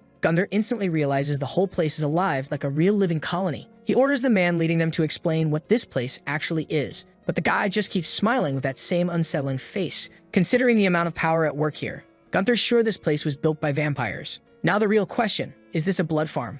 Probably. What else would vampires want from humans? That would explain it. No other vampires invade because they know this is likely the territory of a stronger one. That's his bet. Make yours. The man says there's no need to fight vampires outside. They can live here, join the farm, and be at peace. All they have to do is one small thing for the community. When they ask what, he says it's nothing difficult. Just follow him, and they'll learn the secret to staying in this place. Of course, the group is suspicious. Gunther pounds on the carriage, demanding that Bastard explain what this place really is. Velvet asks what he's talking about. He has no idea. They stumbled upon it by chance. Gunther warns him to stop playing dumb, or he'll be killed. That's when Velvet says he's tired of hiding. Here it comes. He asks if Gunther remembers when he mentioned that vampires carry little lunchboxes into war. And this here was the place where they manufactured those blood boxes that kept vampires full for a while. Now everyone's staring at this giant spider that looks more like some twisted ant. They're all asking what the hell this is and why a vampire is here. The leader tells them not to be afraid. The vampire hidden there is named Linnell. This whole marvelous place was built out of parts of her body. They protect her and keep her warm with all the love they can give. All they need to do in return is show benevolent love to the queen. The soldiers immediately snap at him to stop joking. The goal of vampires is to wipe out humanity, so why would this one be looking after them? The man calmly says that makes sense, and that's why they chose to live in a symbiotic way. Velvet explains further. She needs the blood of 6 different people, and by draining them all at once and mixing it in her digestive system, she can produce what is essentially their little food boxes. The soldiers watch in disgust as the strange mass drops to the ground and demand to know what it is. The man explains it's a blood orb. That thing can be stored for over 2 months without rotting, and consuming just one means a vampire won't need blood for 3 months. In this place, everyone works hard so that the queen can produce more of these. The knights trembled, demanding to know why they're making food for vampires who will just use that energy to slaughter humans. Now it all makes sense. Why so many vampires outside the walls, even without humans to kill, still had power. The man laughs and asks, so what? He isn't killing anyone by doing this. And even if he were, the only thing that matters is that he himself survives. He doesn't care how many die outside, as long as he's safe. That's all that counts. The knights shout for him to wake up. This won't last forever. The vampire's end goal is to erase the community entirely, and once that happens, he'll be killed too. The leader admits that makes sense, but asks how long it will take for everyone outside to die anyway. 5 years, 10, maybe 100. In the end, he'll already be dead too, but at least he'll have lived a peaceful life. Better to choose now. Stay here with everyone or spend every day begging for life out there. Back at the carriage, the group is saying this place is far too dangerous. Better to be chased by Dinesh than trapped here. Right then, they hear screaming. Turning, they see men stumbling and covered in blood, saying it's a shame. They needed more workers, but now everyone is dead. And since the truth has been discovered, obviously no one can leave. What if they bring more people here? Too bad, this is the end for them, because as long as she's inside their queen's belly, they're invincible. Suddenly, the ceiling starts closing in. Audrey comments they're trying to shroud everything in darkness, and someone shouts to light a torch. The soldiers are trembling when the first flame sparks, and the man reassures them it's fine. But in that exact moment, another 5 or 6 come rushing from behind him. The old guy squeezes his eyes shut in terror, then turns to ask what that noise is, only to see Gunther tearing everyone apart. He's laughing, cutting 3, 4 of them down in a single sweep. One stomp crushes another, then he punches one so hard the body explodes against its allies. The enemies throw mashits, trying to blindside him, but Gunther steps forward, blocking everything, telling them he'll show how throwing is really done. He hurls one back, slicing 3, 4 in a single shot. He says it's laughable that they call themselves immortals when they die like idiots. At least now they won't need anyone else to work, since not a single one of them will be left standing. The tribe leader mutters that this is a problem. The Blood Knight is far stronger than they expected. But it wasn't a lie, they really were invincible. The problem was, he seemed to forget that they were inside the queen's body. At that moment, the entire ground began to shift. Audrey pointed out that from the very beginning it was obvious this whole place was alive. Gunther noticed everything around them closing in, constantly regenerating. It wasn't killing him, but it was limiting his movements, and it didn't look like there was any way to break through those walls. He could escape on his own shore, but he wouldn't be able to take anyone else with him. One of the soldiers shouted for everyone to look. The entrance they had come from was closing. Immediately, Gunther dashed forward, declaring that he was taking everyone with him, already dragging the carriages toward the exit. They tried to pick up speed, but the walls shifted, paths closed. Gunther, hauling the carriage at full force, managed to push through first, followed by one more, but the last was trapped behind, its passengers screaming. The others wondered what was happening, while Gunther just barked at Arian to show him the rest of the path. They pressed on as he shouted that he was going full speed. The place kept changing, walls rearranging, but the entrances seemed to remain the same. Then, out of nowhere, a mashite slammed into Gunther's leg. Figures appeared, sneering, asking if he really thought he could escape. They were all part of the queen's body. Dozens of them emerged around her, smiling, chanting that he wasn't leaving. The protagonist spat back that they were a bunch of disgusting freaks. Clearly, none of them were truly alive. The leader said if 2 or 3 blades weren't enough, then how about dozens at once? Steel rained down, stabbing deep into the iron carriage. Inside, the others cried out, desperate to know if Gunther was alive. He'd even caught one blade in his teeth to shield his face, though his body was pinned full of steel. The enemies couldn't believe he'd survived, but at that moment, one of his allies was torn apart. Gunther laughed, growling that they'd regret giving him so much ammunition and pushed forward, taunting them. If they thought they could stop him, they could come and try. Arian warned they should have taken the left path, not the right. He only snapped back that it was too hard to change now. This was the route they'd take. Audrey demanded to know why he was provoking everyone, but Gunther was more focused on calculating how to shift his weight. His left side had taken the worst of it, worse than expected. His leg was shredded, barely able to move. But in times like these, you provoke your enemy even harder. It's the only way to distract them, keep them from focusing on your injuries, because a wounded beast is the easiest prey. The creatures kept attacking with wave after wave of cleavers, who knew from where, screaming that his death meant victory for the vampires. They'd already abandoned humanity, so now they would serve these monsters. But mid-speech, they were split in half, Gunther snarling for them to go to hell. The real problem was the path kept narrowing tighter and tighter, harder to squeeze the carriages through. One had to be abandoned, and the survivors pushed on foot. But then Gunther's wounded leg finally gave out, snapping beneath him, and the carriage almost tipped over. Arian cried out, asking if he was all right. He grit his teeth, saying if his movements weren't so restricted, he would have torn them all apart already. Worse still, they just passed what looked like an exit, only to slam into another wall. One of the soldiers warned they were trapped, nowhere left to go. Gunther asked if there was any way to destroy it, to open a path. But the man shook his head. It was impossible. The place regenerated far faster than he could ever carve through. And just as they were stuck in that chamber with only a small opening, outside the others were hesitating. In the end, they're human too, and they know the first ones to try and get through will be torn apart by Gunther. The girl hesitates, but the man tells her to relax. Everyone here risks their life for each other. The leader then speaks up, saying there's no reason to worry. That's an exit right there. They've got no food, no water. Time's on their side. He shouts to his people, telling them the offer still stands. Anyone who wants to live can come join them. Why throw your life away for others when you could save yourself? He's laughing like a madman, while everyone on the other side is left confused. Gunther says he needs a new weapon. What do they have that he can equip to get out of this place quickly? Arian explains they've got a torso, a pair of legs, another pair of legs, and finally, yet another pair of legs. Gunther demands to know what the hell that's supposed to mean. Are they trying to turn him into a centipede? Audrey pauses, then admits maybe it's not such a bad idea. He's baffled, while the cave dwellers sit in silence, waiting for something to happen. The red-balled one mutters that they're holding out longer than expected. The leader just replies it doesn't matter. Time's on their side. That's when suddenly Gunther's voice is in his ear, telling him to repeat that. The man jolts, stumbling back, demanding to know where this freak came from. He shouldn't have been able to break through that wall. But there's Gunther, outfitted with 8 legs, saying it's incredible. Time to tear them all apart and make them regret it. The guy can't understand how he's moving so fast, but in the same instant Gunther slams a kick straight into his chin. He even says that the most important thing in this world is his own life. We then flash back a little to when they were training him to move with all those bizarre legs. Some even looked like they came off a rhinoceros. He's stumbling awkwardly, and Audrey tells him to focus. He snaps back that she has no idea how weird this feels. Arian explains that this set of legs was designed after studying insect anatomy. In theory, he can climb any mountain, stick to any slippery surface. In just a second, he's scaling everything, boasting that with this speed and reach, no one can get near him. Not to mention, he can morph the legs into something like a scorpion's tail strike. He even swings an attack toward Arian, joking that she'd die right there, though it only brushes her lightly. She says at least this way he's got an advantage. The real problem, though, is how they'll escape this labyrinth. He shrugs it off. Why escape? All he has to do is kill the queen within 2 hours.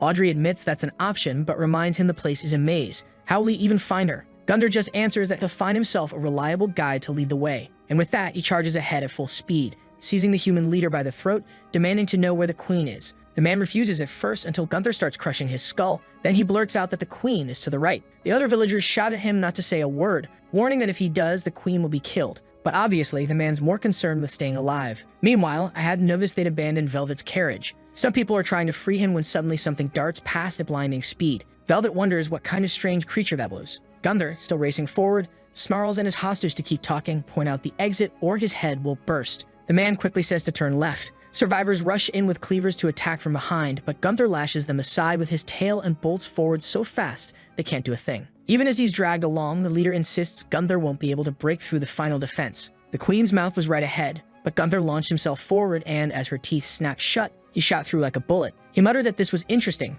but now playtime was over. He was already inside the queen's chamber, while the others panicked, shouting that if she died, they'd lose the fortress. At that moment, the leader finally realized the truth. If this place fell, the vampires outside would slaughter everyone. The problem was, they didn't have the strength to stop this other monster, Gunther, who already knew all their secrets. It was all his fault for miscalculating, for bringing these people here. At this pace, they'd all end up dead no matter what. He looked at Gunther and broke down crying, begging for forgiveness, telling the knight he had risked his life so much just to bring him to this chamber. Gunther was left confused as the man sobbed like a child, begging for his life, promising he would serve humanity forever, swearing that all he wanted was to live. The others started dropping their cleavers, falling to their knees too, weeping, begging for mercy, admitting everyone makes bad choices, but all they ever wanted was to survive. Gunther laughed, saying they were adorable. He loved selfish people like them who acted purely on instinct. Because he was the same way, and fine, he'd show some mercy. He'd give them all a second chance. If they ran right now and stabbed the queen in the heart, the first 10 to do it would be spared. The rest would die. For a moment, they hesitated.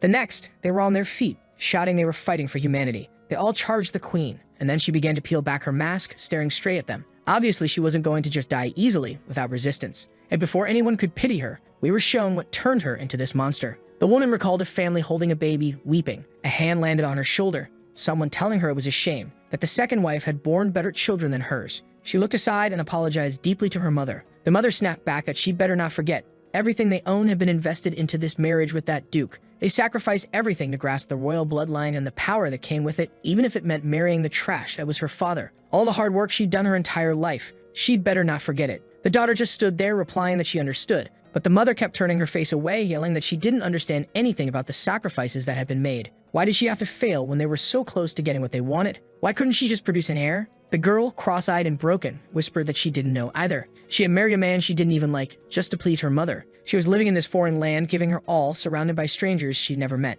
All she asked was for her mother, the only person she knew, to treat her like a daughter. Instead, the mother slapped her, saying failures don't deserve affection. She was a useless girl. The mother turned to leave, and the daughter asked if she'd only been born to fulfill her mother's ambitions and greed. Was she nothing but a tool to birth children and secure ties to that noble house? The mother turned back and coldly confirmed, yes, she had finally understood. Now that she knew the truth, she'd better make herself useful for something. The daughter boiled with hatred inside, but held her tongue. Then she told her mother that if her only purpose was to give birth to something, then so be it. She would create something, not the noble blood her mother craved, but something that would bring an end to humanity's suffering. And we snap back to the fight, with Linnell declaring that she still cannot die. She still hadn't given birth to whatever was supposed to bring about the end of humanity once and for all. My theory? Maybe she's trying to create a new version of that woman buried with Julius. Honestly, that's one of the few things that would make sense. And then, out of nowhere, the entire forest erupts in an explosion, with her escaping, muttering that it's still too soon. The humans, meanwhile, are rushing after her, shouting that Gunther only promised to spare the first 10, so they'll be the first. They pile onto each other's backs trying to get ahead, when suddenly something slices through them all. It's Nesh, announcing he's found plenty of fists. Everyone turns to run, while Gunther's soldiers remark that at least they managed to escape from that place. The protagonist then shows up carrying Velvet, saying he found what he was looking for and it's time to leave. The fool keeps demanding to be treated with respect, but Gunther just throws him to the ground and orders them to lock that trash up again. At the same time, the human leader is ordering one of his men not to block his path, only to get punched in the mouth and told to go to hell. He staggers up to curse back, but hears a sound behind him. It's Nesh, saying he still has a few fists left to collect. The leader stands, apparently recognizing him, and tries to bargain. He tells Nesh not to worry, that he'll help him meet his quota. Just tell him how many are needed, and this humble servant will gather them all. All he wants is for their lives to be spared. But Nesh keeps closing in. The leader asks what he's doing,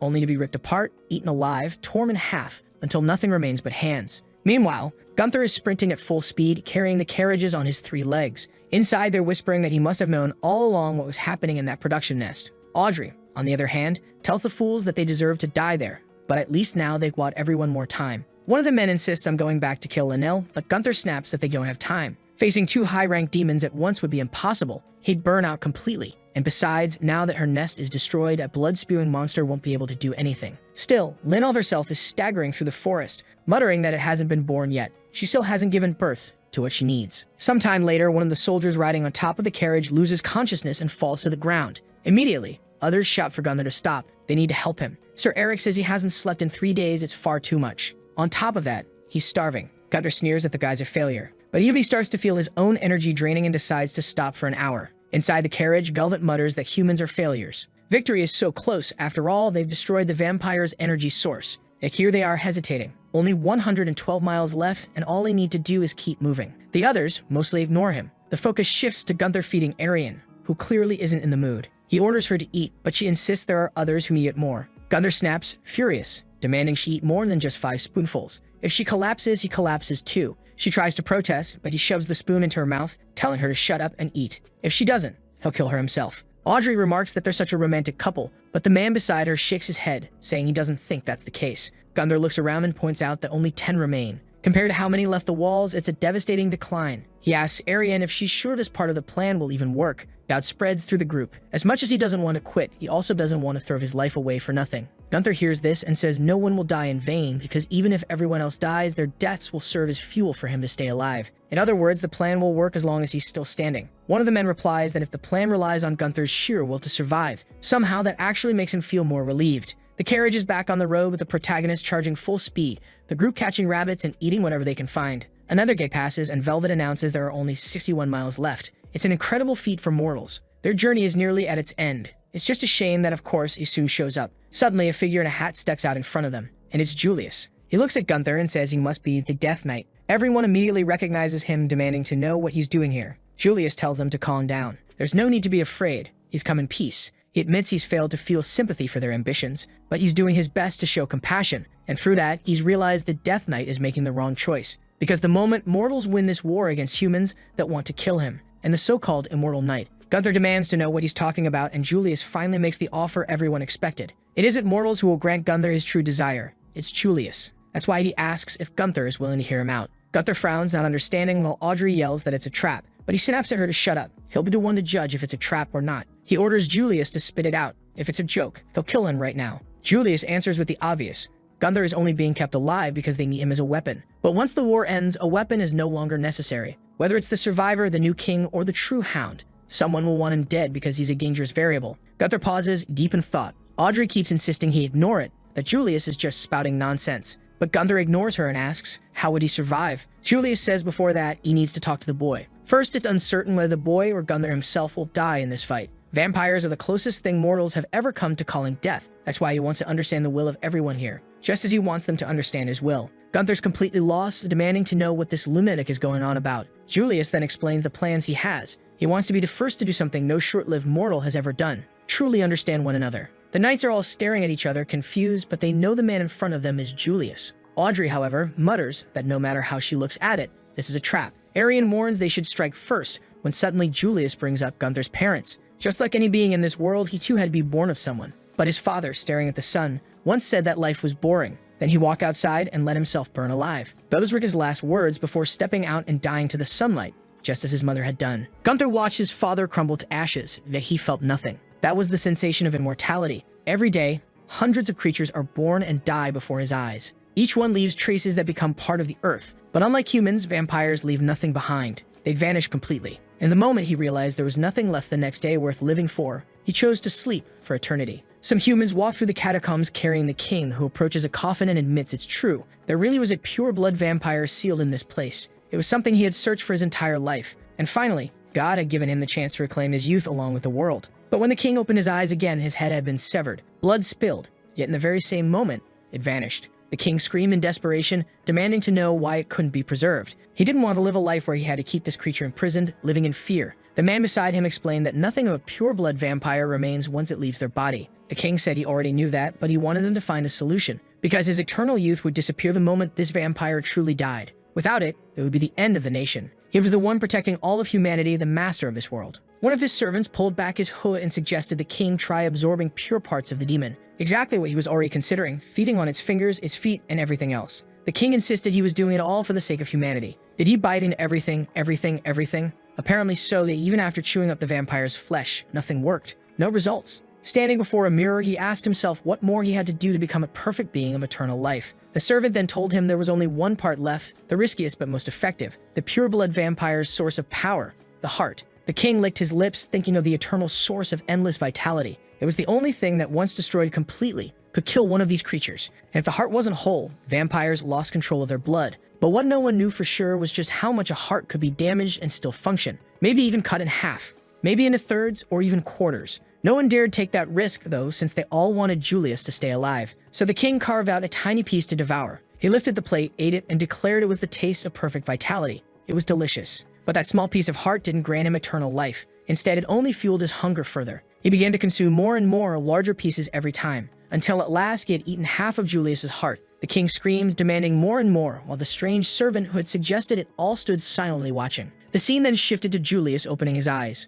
Someone whispered that he had finally awakened. The girl before him said that having his head cut off for 900 years must have left his memory fractured. But throughout all that time, he had been used as nothing more than a tool by humanity. Countless humans had fed on his blood, and all she wanted was to beg forgiveness on behalf of every single one of them. She said she was willing to die by his hands if it would ease his pain. All she asked was that he forgive humanity. Julius, however, only asked who she was. The soldier beside him declared that he was in the presence of the most benevolent and noble princess to ever exist, the true Queen Isabella, but she cut him off, saying he was wrong. She was nothing more than another sinful human. Julius replied that he had already known. He knew humans had been drinking his blood and chewing his heart piece by piece, yet he bore no resentment or hatred for what they had done to him, because long ago life had already lost its meaning. Outside the cabin, Isabella explained they had built this place far away from anyone. As long as she lived, she would stay by his side, protecting him so he would never again fall into human hands. Julius, still confused, asked why she was going so far for him. She only answers that she's certain if she hadn't done it, eventually someone else would have. Time passes and she tells him she's brought another book. It seems to be one of the most beloved among humans, and she asks if he wants her to read it. He tells her to do as she pleases. More time passes, books pile up, and she begins to grow old. Then one night she cries out in panic, saying this place has been discovered and they'll need to move somewhere safer. He says it's fine, that if it's her wish, he'll follow. In the carriage, Julius only watches her face etched with fear. They travel for days and nights. At one point, the mustached knight tells the queen that unfortunately they have no money and no allies left. If she allows it, he'd like to spend the last days of his life with his family. She thanks him for everything he's done until now. Later, Isabella tells Julius that spending her life serving someone as extraordinary as him has been wonderful. But sadly, her time is ending and he'll be left alone when she dies. Julius replies that for the first time in 100 years he had a dream. In that dream, they grew old together while their children grew into adults. In the end, they were buried side by side while their children surrounded their grave. Isabella answers that maybe dreams are impossible by nature. It was then that Julius found his purpose in life. He wished that the day Isabella drew her final breath would be the day he ended his own immortality. But that dream never came true. They were still in the cabin when Julius told her she had 1 year. That was the limit before her death. Isabella only asked if he would stay by her side when she was gone. He told her yes, he would remain with her in the coffin where she would be buried. Isabella then asked that if that was his wish, they should be buried somewhere no one could ever find them. He agreed since it was her desire. That night, Julius dreamed again. In his dream, he was buried deep in the cold earth, unable to breathe. Yet he didn't feel suffocated or uncomfortable because Isabella was beside him. He could feel her flesh decomposing, insects feeding on her body. Even so, for the first time, he felt at peace. And as his own body fell apart, it was slowly absorbed into the soil. He began to wake from the dream, but as he turned to the side, someone spoke, carrying words from the King of Kings. Humans are idiots because they believe the ridiculous sense of justice they cling to will never betray them. The man had driven a sword into Isabella. Immediately, he pulled it free and tossed her into the snow, saying the former princess was worthless. Their task was to hunt the pure-blood vampire. They advanced toward Julius, who simply glared back and ripped them all apart in a single strike. He walked to Isabella, telling her that her fermenting spirit was too dangerous. He knew this wasn't how she wished to die. He could spare her from death by turning her into a high-ranking vampire, if that was her desire. He leaned in to bite, promising she would gain eternal life by drinking mortal blood, but she asked him to stop. Over time, she had learned that humans didn't grow wiser with age, only more greedy. She begged his forgiveness, but said that, unfortunately, she wanted to leave everything behind and let destiny take its course. Looking at her hand, she confessed her only regret was not accomplishing one thing before death, something she had never been able to see. Julius told her to just ask. If she wanted everyone who had done this to her dead, or the entire royal family destroyed, he would make it happen. But Isabella said that what she wished to see one day was a world where no humans suffered because of another's greed. Julius then gave her his word. One day, the world she wished for would be created. She then placed her hand on his face and told him that he was still her beloved, melancholic god. And with that, Isabella died. We return to the present, with Julius saying that after her death, he spent years and years researching ways to create a world without greed. That's when he discovered that mortals had a unique trait. They were quartered creatures, ones who naturally work together to survive. The problem was that selfishness and greed always tangled with those intentions. If there was any species on this planet born to torture one another in the name of survival, it was mortals. That's when he came to the conclusion that for a world without suffering to exist, humanity itself could no longer exist, because they were the very cause of greed. And of the like on this video that helps Mamoru make more juicy content for his viewers, activate the cheeky little bell, and I'm out.